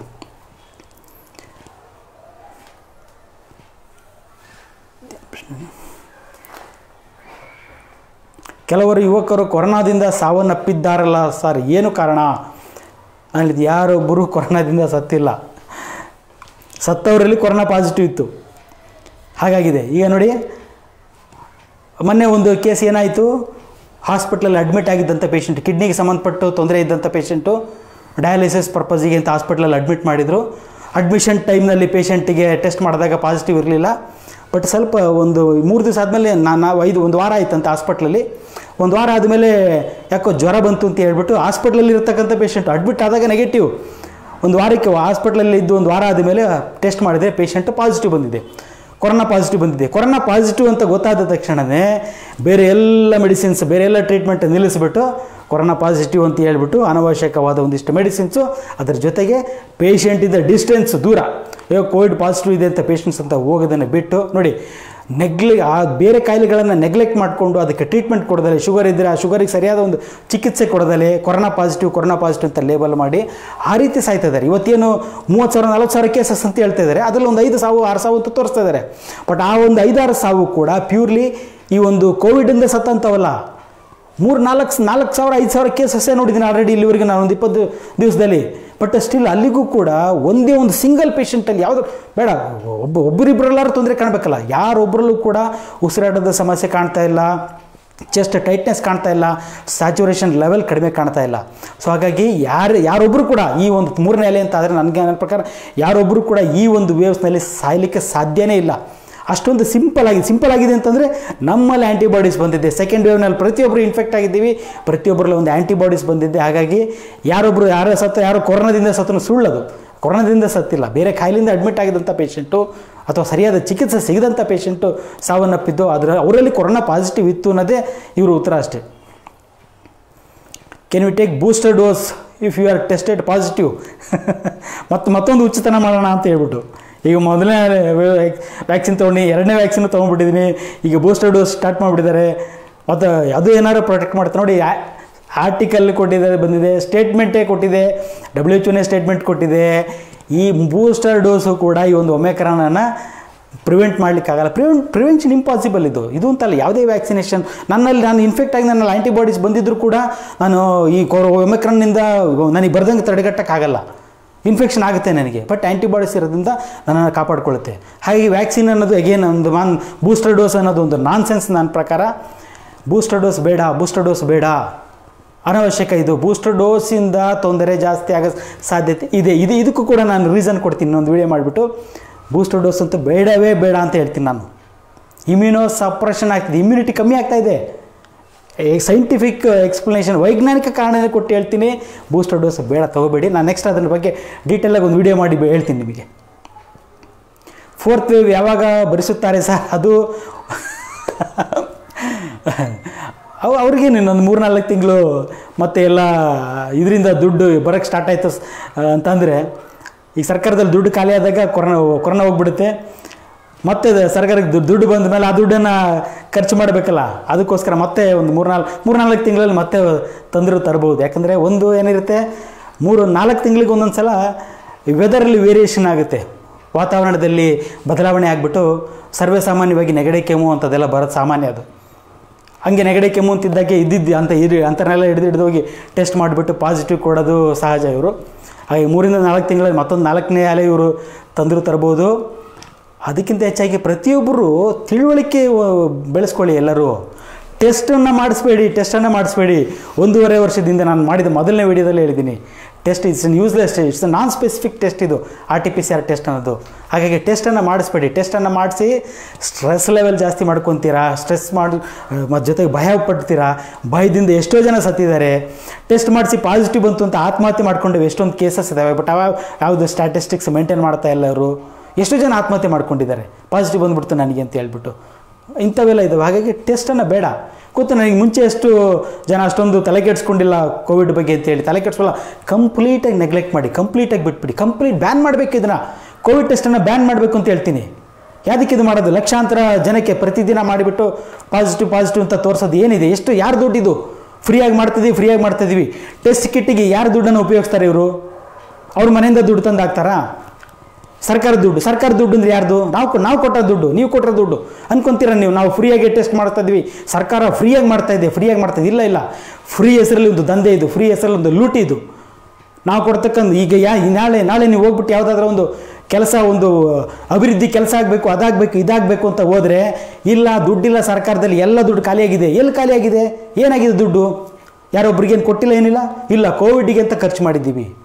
ನಿಮ್ಮ ಹೆಸರಲ್ಲಿ ನಾಳೆ ಯಾವುದೋ ಒಂದು ಅಭಿವೃದ್ಧಿನ ಆಗದಾಗ ನೋಡ್ಕೊಳ್ಳೋದೇ ಇದೊಂದು ಹುನ್ನಾರ ಅಂತ ಅನ್ನಿಸ್ತದೆ ನನಗೆ. ಹಾಗೆ ಯಾವುದೂ ಫ್ರೀ ಅಲ್ಲ, ನೀವು ಫ್ರೀ ಅನ್ಕೋಬೇಡಿ. ಇದು ನಾವು ಟೆಸ್ಟ್ ಮಾಡ್ತಾಯಿದ್ರೆ ಫ್ರೀ ಅಲ್ಲ, ಟೆಸ್ಟನ್ನೇ ಹೆಸರಲ್ಲಿ ದುಡ್ಡು ಮಾಡ್ತಾರೆ ಇದು. ಹಾಗಾಗಿ ಟೆಸ್ಟನ್ನು ಸರ್ಕಾರ ಮಾಡುತ್ತೆ ಇಲ್ಲ ಗೊತ್ತು, ನನಗಂತೂ ನಂಬಿಕೆ ಇಲ್ಲ ಸರ್ಕಾರ ಮಾಡುತ್ತೆ ಅಂತೇಳಿ.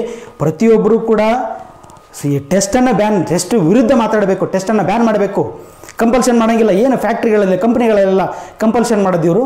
ಟೆಸ್ಟಿಂಗನ್ನು ಪ್ರತಿ ವಾರ ಟೆಸ್ಟ್ ಮಾಡ್ತಾರಂತೆ. ಕ್ಯಾಬ್ ಡ್ರೈವರು ಒಂದು ಕಂಪ್ನಿಗೆ ಕೆಲಸಕ್ಕೆ ಹೋಗ್ತಾ ಇದ್ದರೆ ಇವತ್ತು ಈ ವಾರ ಟೆಸ್ಟ್ ಮಾಡಿಬಿಟ್ಟು ಪಾಸಿಟಿವ್ ಬಂದಿದೆ ಅಂತೇಳಿ ಮನೆಗೆ ಕಳಿಸಿದ್ದಾರೆ. ಸಂಬಳ ಎಲ್ಲ ಏನಿಲ್ಲ ಅವನಿಗೆ ಕಳಿಸಿದ್ದಾರೆ ಮನೆಗೆ. ಏನಿದು? ಏನು ಹುನ್ನಾರ ಇದು? ಯಾರು ಉದ್ಧಾರ ಮಾಡೋಕ್ಕೋಸ್ಕರ ಮಾಡ್ತಾಯಿದ್ದೀರಾ? ನೀವು ಟೆಸ್ಟ್ ಮಾಡ್ಕೊತಿದ್ದೀರಾ, ಕಂಪ್ನಿ ಓನರ್ ಟೆಸ್ಟ್ ಮಾಡ್ಕೊತಾ ಇದ್ದಾರೆ ವಾರ ಮನೇಲಿ ಕೂತ್ಕೊಂಡು. ಪ್ರತಿಯೊಬ್ಬರು ಟೆಸ್ಟ್ ಮಾಡ್ಕೊಳ್ಳಿ. ಅವರು ರಾಜಕಾರಣಿಗಳು ಪ್ರತಿದಿನ ಟೆಸ್ಟ್ ಮಾಡ್ಕೊತಾರೆ ಇವರು.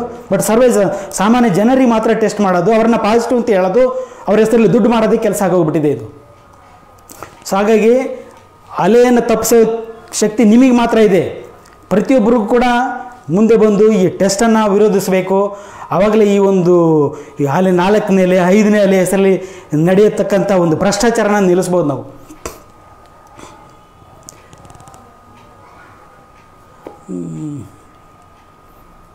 ಎಲ್ಲರಿಗೂ ಪ್ರಶ್ನೆ ಮಾಡೋ ಮನೋಭಾವ ಬರಬೇಕು ಅಂತ ಹೇಳ್ತಿದ್ರೆ, ಹೌದು, ಅದನ್ನೇ ನಾನು ಹೇಳೋದು. ಪ್ರತಿಯೊಬ್ಬರು ಪ್ರಶ್ನಿಸಬೇಕು. ಯಾಕೆ ಟೆಸ್ಟ್ ಮಾಡ್ತೀರಾ ನೀವು? ಟೆಸ್ಟ್ ಮಾಡಿಬಿಟ್ಟು ನಾನು ಸಿಂಪ್ಟಮ್ ತೊಂದರೆ ಇದೆಯಾ ನನಗೆ ಮಾತ್ರೆ ಕೊಟ್ಬಿಟ್ಟು ಮನೆಗೆ ಕಳಿಸಿ, ಮನೇಲಿ ರೆಸ್ಟ್ ಅಂತ ಕಳಿಸಿ, ಟೆಸ್ಟ್ ಮಾಡಿಬಿಟ್ಟು ಪಾಸಿಟಿವ್ ಅಂತ ತೋರಿಸ್ಬಿಟ್ಟು ನಂಬರ್ ಜಾಸ್ತಿ ಮಾಡಿ ಯಾಕೆ ಎಲ್ರಿಗೂ ತೊಂದರೆ ಕೊಡ್ತೀರಾ ನೀವು? ಪ್ರತಿಯೊಬ್ಬರು ಪ್ರಶ್ನೆ ಮಾಡಬೇಕು ಇದನ್ನು.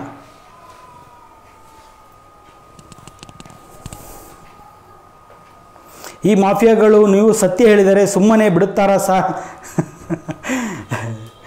ಸತ್ಯ ಅದು ಯಾಕೆ ಎಲ್ಲ ನೀವು ಯಾಕೆ ಎದುರ್ತಿದ್ದೀರಾ? ನೀವು ಯಾಕೆ ಮಾತಾಡ್ತಿಲ್ಲ? ಎಲ್ಲರೂ ಮಾತಾಡ್ಬೇಕು, ನಾನೊಬ್ಬನೇ ಮಾತಾಡಬೇಕಾ ಇದ್ರ ಬಗ್ಗೆ? ಇದು ಮಾಫಿಯಾ ಅನ್ನೋದು ನಾನೊಬ್ಬನೇ ಮಾತಾಡಬೇಕಾ? ಇದು ಸತ್ಯ ನಿಮಗೆಲ್ಲ ಗೊತ್ತಿದ್ರೂ ಕೂಡ ಯಾಕೆ ಸುಮ್ಮನೆ ಇರ್ತೀರಾ? ಪ್ರತಿಯೊಬ್ಬರು ವಿರೋಧಿಸಬೇಕು. ಇನ್ನು ನನ್ನ ವಿಷಯ ಬಿಟ್ಬಿಡಿ, ನಾನೊಬ್ಬ ನನ್ನಿಂದ ಒಂದು 4 ಜನ ಬದಲಾವಣೆ ಆದರೂ ಸಾಕು ಅಂತ ವಿಚಾರ ಮಾಡೋಂಥನು. ಜನರ ಆರೋಗ್ಯ ಚೆನ್ನಾಗಿದೆಯಾ, 4 ಜನ ಆರೋಗ್ಯ ಕಾಪಾಡ್ಕೊಂಡಿದ್ದಾರೆ ನನ್ನಿಂದ, ಅಷ್ಟೇ ಸಾಕು. ಇನ್ನು ಎದುರ ವಿಷಯ ಹೇಳೋದಾದರೆ, ಇಂಥ ಡೇಂಜರಸ್ ವೈರಸ್ಸು ಕೋವಿಡ್ ಬಂದವರೆಲ್ಲ ಸಾಯ್ತಾ ಇದ್ದಾರೆ ಹಾಗೆ ಹೀಗೆ ಅಂತ ಇದ್ದಾಗ, ಅಂಥ ಟೈಮ್ನಲ್ಲೇ ಮಾಸ್ಕ್ ಹಾಕದಲ್ಲೇ ಪ್ರತಿದಿನ 300 ಪೇಷಂಟನ್ನು ಅವರು ಮಾಸ್ಕ್ ತೆಗೆಸಿ ಅವರಿಗೆ ಡೈರೆಕ್ಟಾಗಿ ಅವ್ರ ಎದುರಿಗೆ ಮಾತಾಡ್ತಾ ಕೂತ್ಕೊಂಡು ಅವ್ರನ್ನ ಟ್ರೀಟ್ ಮಾಡಿ, ಅಂದರೆ ಭಯ ಪಟ್ಕೊಂಡು ಮನೇಲಿ ಕೂತ್ಕೊಂಡು ಎಲ್ಲರೂ ಪ್ರತಿಯೊಬ್ಬರು ಪ್ರಪಂಚದಾದ್ಯಂತ ಎಲ್ಲ ಮನೆಗೆ ಕೂತ್ಕೊಂಡ ಸಮಯದಲ್ಲೇ ಎದುರದಲ್ಲೇ ನಾವು ಪೇಷಂಟ್ ನೋಡಿರೋಂಥವ್ರು. ಇನ್ನು ಇದ್ರ ಬಗ್ಗೆ ಬೇರೆದ್ರ ಬಗ್ಗೆ ಎದುರ್ತೀವ? ಯಾವುದೇ ಕಾರಣಕ್ಕೆ ಎದುರಲ್ಲ ನಮಗೆ. ಇದೇನು ರೋಗದ ಮುನ್ನೆಚ್ಚರಿಕೆಯೋ ಇಲ್ಲ ರಾಜಕೀಯ ಲಾಬಿಯೋ ಸರ್? ಎಲ್ಲದಕ್ಕೂ ಲಾಕ್ಡೌನ್ ಕರ್ಫ್ಯೂ ಮಾಡ್ತಾ ಹೋದರೆ ಜನರ ಜೀವನ ಹೇಗೆ ಸರ್? ಯಾಕೆ ನೀವು ಪ್ರಶ್ನೆ ಮಾಡ್ತಿಲ್ಲ? ಯಾಕೆ ನೀವ್ಯಾರು ವೀಡಿಯೋ ಮಾಡಲ್ಲ? ಯಾಕೆ ನಾನು ಒಬ್ಬನೇ ಯಾಕೆ ಮಾತಾಡಬೇಕು ಅಂತ ಅಪೇಕ್ಷೆ ಪಡ್ತೀರಾ ನೀವು? ಪ್ರತಿಯೊಬ್ಬರು ನೀವು ನಿಮ್ಮ ಫೇಸ್ಬುಕ್ಕಲ್ಲಿ ನೀವೊಂದು ಲೈವ್ ಮಾಡಿ, ವೀಡಿಯೋ ಮಾಡಿಕೊಡ್ದು, ಟೆಸ್ಟ್ ಮಾಡಿಕೊಡ್ದು, ಟೆಸ್ಟನ್ನು ಬ್ಯಾನ್ ಮಾಡಿ ಅಂತ ನೀವೊಂದು ವೀಡಿಯೋ ಮಾಡಿ, ಈ ಕರ್ಫ್ಯೂ ಮಾಡಬಾರ್ದು ಅಂತೇಳಿ ನೀವೊಂದು ವೀಡಿಯೋ ಮಾಡಿ, ಪ್ರತಿಯೊಬ್ಬರು ಶೇರ್ ಮಾಡ್ತಾ ಹೋಗಿ ಎಲ್ಲದನ್ನು. ಯಾವುದೋ ಒಂದು ಮೂವಿದು ಟ್ರೈಲರ್ ಬಂದರೆ ಶೇರ್ ಮಾಡ್ತೀರಾ, ಯಾವುದೋ ಒಂದು ಸ್ಕ್ಯಾಂಡಲ್ ಆಗಿರ್ತಕ್ಕಂಥ ವೀಡಿಯೋ ಆದರೆ ಇಮಿಡಿಯೇಟಾಗಿ ಶೇರ್ ಮಾಡ್ತೀರಾ. ಇಂಥವು ಜನರಿಗೆ ಎಜುಕೇಟ್ ಮಾಡಬೇಕು, ಜನರಲ್ಲಿ ಒಂದು ಜನಾಂದೋಲನ ತರೋವಂಥ ಕೆಲಸ ನಾನು ಪ್ರತಿಯೊಬ್ಬರು ಮಾಡಬೇಕು. ಅಂಥ ಕೆಲಸ ನೀವು ಮಾಡಿ, ನೀವೇ ಶುರು ಮಾಡಿ. ಯಾರಿಂದ ನನ್ನಿಂದ ಹೇಗೆ ಅಪೇಕ್ಷೆ ಪಡ್ತೀರಾ ನೀವು? ನಾನು ನಿಮ್ಮ ಜೊತೆಗಿದ್ದೀನಿ, ನಾನು ಕೆಲಸ ಮಾಡ್ತಾಯಿದ್ದೀನಿ, ನನ್ನ ಜೊತೆಗೆ ಪ್ರತಿಯೊಬ್ಬರು ಕೈ ಜೋಡಿಸಿ ಪ್ರತಿಯೊಬ್ಬರು ಮಾಡಿ. ಯಾರೊಬ್ಬರು ಲೀಡರ್ ಆಗಬೇಕಾಗಿಲ್ಲ ಇಲ್ಲಿ, ಪ್ರತಿಯೊಬ್ಬರು ಕೂಡ ಲೀಡರೇ. ಯಾಕಂದರೆ ಈ ಸಮಸ್ಯೆ ಪ್ರತಿಯೊಬ್ಬರು ಸಮಸ್ಯೆ, ನನಗೂ ಸಮಸ್ಯೆ ಇದರಿಂದ, ನಿಮಗೂ ಸಮಸ್ಯೆ ಇದೆ ಲಾಕ್ಡೌನು ಕರ್ಫ್ಯೂಯಿಂದ. ಪ್ರತಿಯೊಬ್ಬರು ಇದ್ರ ವಿರುದ್ಧ ಮಾತಾಡಲೇಬೇಕು ಅನ್ನೋದು ನನ್ನ ಅಭಿಪ್ರಾಯ. ಯಾರಿಂದ ಅಪೇಕ್ಷೆ ಪಡಬೇಡಿ, ನನ್ನಿಂದನೂ ಕೂಡ ಅಪೇಕ್ಷೆ ಪಡಬೇಡಿ. ಯಾಕಂದ್ರೆ ನಾನೇನೋ ಬರ್ತೀನಿ, ನನ್ನಿಂದ ಯಾರೂ ಇರೋದಿಲ್ಲ ಆಮೇಲೆ ನಾಳೆ. ಅದಕ್ಕೆ ಪ್ರತಿಯೊಬ್ಬರಿಗೂ ಎಜುಕೇಟ್ ಮಾಡೋ ಒಂದು ಕೆಲಸ ಮಾಡ್ತಾಯಿದ್ದೀನಿ.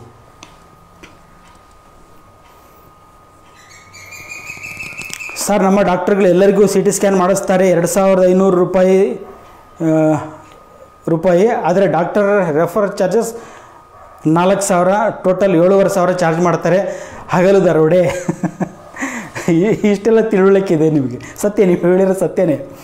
ಇಷ್ಟೆಲ್ಲ ತಿಳುವಳಿಕೆ ಇದೆ, ಮತ್ತು ಯಾಕೆ ಹೋಗ್ಬಿಟ್ಟು CT ಸ್ಕ್ಯಾನ್ ಮಾಡಿಸ್ಕೊಳ್ಳೋಕ್ಕೆ, CT ಸ್ಕ್ಯಾನಿಗೆ ಅದಕ್ಕೆಲ್ಲ ಒಪ್ಕೊತೀರಾ? ಸರ್ಕಾರಿ ಹಾಸ್ಪಿಟ್ಲ್ಗಳಿಗೆ ಹೋಗಿ, ಸರ್ಕಾರಿ ಹಾಸ್ಪಿಟ್ಲಲ್ಲಿ ತೋರಿಸಿ. ಉಚಿತ ಆರೋಗ್ಯ, ಉಚಿತ ಶಿಕ್ಷಣ. ನಾನು ಪ್ರತಿ ಸಲ ಹೇಳೋದು ಇದೇ ಬೇಕಾಗಿರೋದು ನಮ್ಮ ದೇಶಕ್ಕೆ. ಅಕ್ಕಿ ಕೊಡ್ತಾರೆ, ಬೇಳೆ ಕೊಡ್ತಾರೆ, ಇನ್ನೇನೋ ಕೊಡ್ತಾರೆ, ಸಬ್ಸಿಡಿ ಕೊಡ್ತಾರೆ. ಯಾವ ಸಬ್ಸಿಡಿನೂ ಬೇಕಾಗಿಲ್ಲ. ಇವ್ರು ಕೊಡೋ ಈ ಭಿಕ್ಷೆ ಅಂತ ಅಂದ್ಕೊಂಬಿಟ್ಟಿದ್ದಾರೆ ಇವನ್ನೆಲ್ಲ. ಏನೋ ಸಬ್ಸಿಡಿ ಕೊಟ್ಟೆ ನಾನು, 100 ರೂಪಾಯಿ 200 ರೂಪಾಯಿ ಕೊಟ್ಬಿಟ್ಟು ಸಬ್ಸಿಡಿ. ಜನಪರವಾಗಿದೆಯೇ ಸಬ್ಸಿಡಿ ಇದು? ಇದ್ರ ಬದಲಿಗೆ ಉಚಿತವಾದ ಒಂದು ಆರೋಗ್ಯ ಕೊಡಿ. ಎಷ್ಟು ಲಕ್ಷಗಳ ದುಡ್ಡು ಕಳ್ಕೊಂಡಿದ್ದಾರೆ ಜನ, ಲಕ್ಷ ದುಡ್ಡು ಕಳ್ಕೊಂಡಿದ್ದಾರೆ. ವಿದ್ಯಾಭ್ಯಾಸಕ್ಕೆ ಎಷ್ಟೊಂದು ಖರ್ಚಾಗ್ತಾ ಇದೆ. ಯಾವುದೇ ಶಾಲೆಗಳಿಗೆ, ಪ್ರೈವೇಟ್ ಶಾಲೆಗಳಿಗೆ ಹೋಗಿ ಮಕ್ಕಳನ್ನ ಸೇರಿಸೋ ಮಟ್ಟಕ್ಕೆ ಇದೆಯಾ ಈಗ? ಅದರಲ್ಲಿ ಬದಲಾವಣೆ ತರೋಣ. ಉಚಿತ ಒಂದು ಆರೋಗ್ಯ, ಉಚಿತ ಒಂದು ಶಿಕ್ಷಣ ಅನ್ನೋದನ್ನು ತರೋಣಂತೆ. ಈ ಒಂದು ಫ್ರೀ ಏನೋ ಕೊಡ್ತಾರೆ, ಎಲೆಕ್ಷನ್ ಟೈಮಲ್ಲಿ ಒಂದಿಷ್ಟು ದುಡ್ಡು ಕೊಡ್ತಾರೆ, 2000 3000 ಅವ್ರು ಭಿಕ್ಷೆ ಕೊಡ್ತಾರೆ. ನೀವು ಭಿಕ್ಷುಕರಾಗ್ತೀರಾ. ಅವರಿಂದ 10 ರೂಪಾಯಿ ತೊಗೊಂಡ್ರು ಕೂಡ ನೀವು ಭಿಕ್ಷೆ ತೊಗೊಂಡಾಗೆ ನೀವು.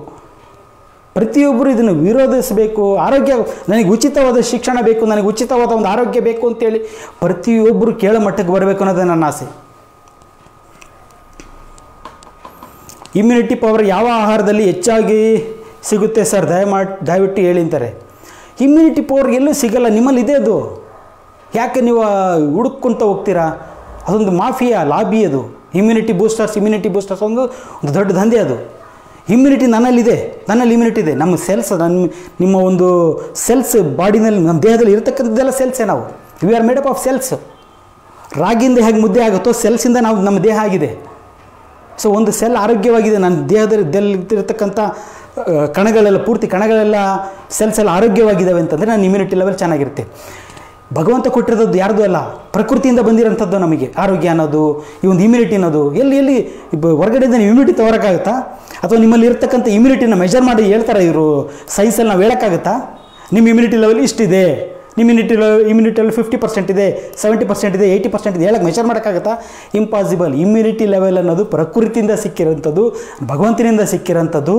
ಇದು ಪ್ರತಿಯೊಬ್ಬರಲ್ಲಿ 100% ಇದೆ. ಬಟ್ ಇದನ್ನು ಕಾಪಾಡ್ಕೋಬೇಕಷ್ಟೇ. ನಾವು ದೇವರು ಕೊಟ್ಟಿದ್ದಾನೆ ಅಂದರೆ ಅದನ್ನು ಕಾಪಾಡ್ಕೋಬೇಕು. ಈಗ ನಿಮ್ಮ ತಂದೆ ತಾಯಿಂದ ಏನೋ ಸಿಕ್ಕಿದೆ, ಅದನ್ನು ಈಗ ಆಸ್ತಿ ಸಿಕ್ಕಿದೆ ಅಂದ್ಕೊಳ್ಳಿ, ನೀವು ಸಂಪಾದಿಸಬೇಕಾಗಿಲ್ಲ. ಇರೋದನ್ನು ಉಳಿಸ್ಕೊಂಡು ಹೋದ್ರೆ ಸಾಕು, ಕಾಪಾಡ್ಕೊಂಡು ಹೋದ್ರೆ ಸಾಕು. ಹಾಗೆ ಪ್ರಕೃತಿಯಿಂದ ಬಂದಿರತಕ್ಕಂಥದ್ದು, ಭಗವಂತನಿಂದ ಬಂದಿರತಕ್ಕಂಥ ಒಂದು ಇಮ್ಯುನಿಟಿನ ಅದನ್ನು ಉಳಿಸ್ಕೊಂಡೋದ್ರೆ, ಇರೋದನ್ನು ಉಳಿಸ್ಕೊಂಡೋದ್ರೆ ಸಾಕು. ಅದು ಉಳಿಸ್ಕೊಳ್ಳೋದು ಹೇಗೆ ಅಂತಂದರೆ, ಸೆಲ್ಸಿಗೆ ಏನು ಬೇಕು? ಸೆಲ್ಸಿಗೆ ಡೋಲೋ ಟ್ಯಾಬ್ಲೆಟ್ ಬೇಕಾ? ಪ್ಯಾರಾಸ್ಟಮಲ್, ಡೋಲೋ 650 ಎಲ್ಲದಕ್ಕೂ ಮಾತ್ರ ಡೋಲೋ 650. ಇದೇ ಚಾಕ್ಲೇಟ್ ತೊಗೊಂಡು ನುಗ್ತಾ ಇರ್ತಾರೆ ಜನ. ಸೆಲ್ಲಿಗೆ ಬೇಕಾಗಿಲ್ಲ. ಸೆಲ್ಲಿಗೆ ಅದೊಂದು ಫಾರಿನ್ ಬಾಡಿ, ಅದೊಂದು ವಿಷ. ಅದು ಸೆಲ್ಲಿಗೆ, ನಿಮ್ಮ ಸೆಲ್ಲಿಗೆ ಅದು ಡೋಲೋ ಅನ್ನೋದು ಕೂಡ ಒಂದು ವಿಷನೇ. ನೀವು ಯಾವುದೇ ಮಾತ್ರೆ ತೊಗೊಂಡ್ರೆ ಅದು ವಿಷ ಆಗಿರ್ತದ್ದು. ಹಾಗಾಗಿ ಯಾವ ರೀತಿ ಸೆಲ್ ಏನು ಬೇಕು? ಪ್ರೋಟೀನ್ಸ್ ಬೇಕು, ಕಾರ್ಬೋಹೈಡ್ರೇಟ್ಸ್ ಬೇಕು, ಫ್ಯಾಟ್ ಬೇಕು, ಮಿನರಲ್ಸ್ ಬೇಕು, ವಿಟಮಿನ್ಸ್ ಬೇಕು, ಆಕ್ಸಿಜನ್ ಬೇಕು. ಇವಿಷ್ಟು 6 ಬೇಕು. ನೀರು ಬೇಕು 7, ಒಟ್ಟು ಇಷ್ಟು ಅಂಶಗಳು ಬೇಕು. ಕಾರ್ಬೋಹೈಡ್ರೇಟು, ಪ್ರೋಟೀನ್ಸು ನಾವು ಪ್ರತಿದಿನ ತಿಂದೇ ತಿಂತೀವಿ, ಫ್ಯಾಟ್ ಕೂಡ ತಿಂದೇ ತಿಂತಿರ್ತೀವಿ, ಎಣ್ಣೆ ಉಪಯೋಗಿಸ್ತೀವಿ, ಪ್ರತಿಯೊಂದು ಉಪಯೋಗಿಸ್ತಾ ಇರ್ತೀವಿ. ಅದು ನಮ್ಮ ಆಹಾರದಲ್ಲಿ ಪ್ರತಿದಿನ ಆಹಾರದಲ್ಲಿ ಇದ್ದೇ ಇರ್ತದೆ. ಅನ್ನ ತಿಂದೆ, ಚಪಾತಿ ತಿಂದೆ, ಮುದ್ದೆ ಅದು ಇದು ತಿಂತಾ ಇರ್ತೀವಿ, ಇದ್ದೇ ಇರ್ತದೆ. ಇದು ಏನಿದು? ನೀವು ಅಕಸ್ಮಾತ್ ತಿಂದಿಲ್ಲ ಅಂದರೂ ಕೂಡ ನಮ್ಮಲ್ಲಿ ಬಾಡಿ ಸ್ಟೋರ್ ಮಾಡಿ ಇಟ್ಟಿರ್ತತೆ. ಫ್ಯಾಟ್ ಸ್ಟೋರ್ ಆಗಿದೆ ನಮ್ಮಲ್ಲಿ. ಎಷ್ಟು ಬೇಕು ಅಷ್ಟು ಫ್ಯಾಟ್ ಸ್ಟೋರ್ ಆಗಿದೆ ನಮಗೆ. ಒಂದು ತಿಂಗಳು ನಾನು ಊಟ ಇಲ್ಲದೆ ಇದ್ದನ್ನು ಬದುಕ್ಬೋದು, ಅಷ್ಟು ಫ್ಯಾಟ್ ನಮ್ಮಲ್ಲಿ ಸ್ಟೋರ್ ಆಗಿರ್ತತೆ, ಅಷ್ಟು ಪ್ರೋಟೀನ್ಸ್ ಸ್ಟೋರ್ ಆಗಿರ್ತತೆ, ಅಷ್ಟೊಂದು ಕಾರ್ಬೋಹೈಡ್ರೇಟ್ ಸ್ಟೋರ್ ಆಗಿರ್ತತೆ. ನಮ್ಮಲ್ಲಿ ಇಲ್ಲದೇ ಇರೋದೇನು? ನೆಕ್ಸ್ಟ್ ಇನ್ನು ಉಳಿದವು ಈ 3 ಎತ್ತಿಟ್ಬಿಡಿ. ಪ್ರೋಟೀನ್ಸು, ಫ್ಯಾಟು, ಕಾರ್ಬೋಹೈಡ್ರೇಟು, ಇವು 3 ಅವಶ್ಯಕತೆ. ಬಟ್ ನಮ್ಮಲ್ಲಿ ಫ್ಯಾಕ್ಟ್ರಿನಲ್ಲಿ ಸ್ಟೋರ್ ಇದೆ. ನೆಕ್ಸ್ಟ್ ಇನ್ನಿರೋದು ಇನ್ನೇನೇನು ಬೇಕು? ವಿಟಮಿನ್ಸ್ ಬೇಕು, ಮಿನರಲ್ಸ್ ಬೇಕು, ಆಕ್ಸಿಜನ್ ಬೇಕು, ವಾಟರ್ ಬೇಕು. ನೀರನ್ನು ಪ್ರತಿದಿನ ನಾವು ರೆಗ್ಯುಲರ್ ಕುಡಿತೀವಿ, ಹಾಗಾಗಿ ನೀರನ್ನು ಎತ್ತಿಟ್ಬಿಡಿ. ಇನ್ನು ಎಕ್ಸ್ಟ್ರಾ ಏನು? ವಿಟಮಿನ್ಸ್ ಮತ್ತು ಮಿನರಲ್ಸ್. ಆಕ್ಸಿಜನ್ ಪ್ರಕೃತಿನಲ್ಲಿ ಸಿಗ್ತಾ ಇದೆ ನಮಗೆ. ನೆಕ್ಸ್ಟ್ ಬೇಕಾಗಿರೋದು ವಿಟಮಿನ್ಸ್ ಮತ್ತು ಮಿನರಲ್ಸ್. ಈ ವಿಟಮಿನ್ಸ್ ಮತ್ತು ಮಿನರಲ್ಸ್ ಪ್ರತಿದಿನ ಬೇಕು. ಯಾಕೆಂದರೆ ಇದನ್ನು ಸ್ಟೋರ್ ಮಾಡಿ ಇಡಲಿಕ್ಕೆ ನಮ್ಮಲ್ಲಿ ಶಕ್ತಿ ಇಲ್ಲ. ವಿಟಮಿನ್ಸ್ನ ಸ್ಟೋರ್ ಮಾಡಿ ಇಟ್ಕೊಂಡು ಬೇಕಾದಾಗ ಉಪಯೋಗಿಸೋಕ್ಕಾಗಲ್ಲ. ಹಾಗಾಗಿ ಯಾವ ರೀತಿ ತೊಗೋಬೇಕು ವಿಟಮಿನ್ಸ್ ಮತ್ತು ಮಿನರಲ್ಸನ್ನು ಅಂತಂದರೆ, ನಮ್ಮ ಆಹಾರದಲ್ಲಿ, ಯಾವುದೇ ಆಹಾರದಲ್ಲಿ ಹಣ್ಣುಗಳು ಯಾವುದೋ ಒಂದು ಆ್ಯಪಲ್ 1 kg ತಂದುಬಿಟ್ರೆ ಒಂದು 2-3 ದಿವಸ ಅದನ್ನೇ ಆ್ಯಪಲ್ ಕಾಲಿಯಾಗ ತನಕ ತಿಂತಾ ಇರ್ತೀವಿ. ಅಥವಾ ಈಗೀಗ ಹೇಗಾಗ್ಬಿಟ್ಟಿದೆ, ಪ್ರತಿದಿನ ನಾನ್ ವೆಜ್ ತಿಂತೀವಿ, ಹಬ್ಬ ಹರಿದಿನಗಳಲ್ಲಿ ಮಾತ್ರ ಹೋಗಿ ಹಣ್ಣು ತೊಗೊಂಬರೋದು. ಹಣ್ಣಿನ ಗಾಡಿನವರೇ ಹೇಳ್ತಾ ಇದ್ರು, ಸರ್ ಹಣ್ಣಿನ ವ್ಯಾಪಾರ ಇರೋಲ್ಲ, ಚಿಕನ್ ಅಂಗಡಿ ಮುಂದೆ ಜನ ಇರ್ತಾರೆ, ಹಣ್ಣಿನ ಗಾಡಿಯಲ್ಲಿ ಮುಂದೆ ಯಾರು ಇರೋಲ್ಲ, ಹಬ್ಬ ಬಂದಾಗ ಮಾತ್ರ ಇವರಿಗೆ ಹಣ್ಣುಗಳು ನೆನಪಾಗ್ತವೆ. ವಿಟಮಿನ್ಸ್ ಬೇಕು ಅಂದರೆ ಪ್ರತಿದಿನ ವಿಟಮಿನ್ಸ್ ಮತ್ತು ಮಿನರಲ್ಸ್ ಬೇಕು ಅಂದರೆ ಪ್ರತಿದಿನ ಫ್ರೂಟ್ಸ್ ಒಂದು 7-8 ಥರ 5-6 ಥರ ಅಥವಾ 7-8 ಥರ ಹಣ್ಣುಗಳನ್ನು ತಿನ್ನಬೇಕು, ಒಂದು 7-8 ಥರ ತರಕಾರಿಗಳನ್ನು ತಿನ್ನಬೇಕು, ಪ್ರತಿದಿನ ಒಂದು ಥರದ ಸೊಪ್ಪನ್ನು ತಿನ್ನಲೇಬೇಕು. ಮಸ್ಟ್. ಇವು 3 ಮಸ್ಟ್ ಮಾಡ್ಕೊಂಬಳಿ ನೀವು. ಬೇರೆದು ಅಡಿಷನ್ ನಿಮಗೆ, ಬೇರೆದು ಸೈಡ್ಸ್ ಥರ ಇರಬೇಕು. ಅನ್ನ, ಮುದ್ದೆ, ಚಪಾತಿ, ರೊಟ್ಟಿ ಏನೇನು ತಿಂತಿರೋ, ನಾನ್ ವೆಜ್ ತಿಂತೀರೋ ಎಲ್ಲದು ಸೈಡ್ಸ್ ಥರ ಇರಬೇಕು. ಬಟ್ ಪ್ರತಿದಿನ ಇರಲೇಬೇಕು ನಿಮ್ಮ ಆಹಾರದಲ್ಲಿ ಅನ್ನೋದಾದರೆ ಸೊಪ್ಪು, ಹಣ್ಣುಗಳು, ತರಕಾರಿಗಳು ಇವಿಷ್ಟಿಟ್ಕೊಳ್ಳಿ. 100% ಬರೆದು ಕೊಡ್ತೀನಿ. ನಿಮ್ಮ ಇಮ್ಯುನಿಟಿ ಲೆವೆಲ್ ಬೆಸ್ಟ್ ಆಗಿರ್ತದೆ. ಯಾವುದೇ ಕಾರಣಕ್ಕೆ ಯಾವುದೇ ತೊಂದರೆ ಇರೋಲ್ಲ. ಇದನ್ನೇ ಮೇಂಟೈನ್ ಮಾಡ್ತಿರೋದು ನಾವಾಗಲಿ ನಮ್ಮ ಹುಡುಗರಾಗಲಿ ಪ್ರತಿದಿನ ಇದನ್ನೇ ನಾವು ಮೇಂಟೈನ್ ಮಾಡ್ತೀವಿ. ಇನ್ನೇನು ಸ್ಪೆಷಲ್ ಮೆಡಿಸಿನ್ ತೊಗೊತಿಲ್ಲ ಇಮ್ಯುನಿಟಿಗೆ ಅಂತ ನಾವು.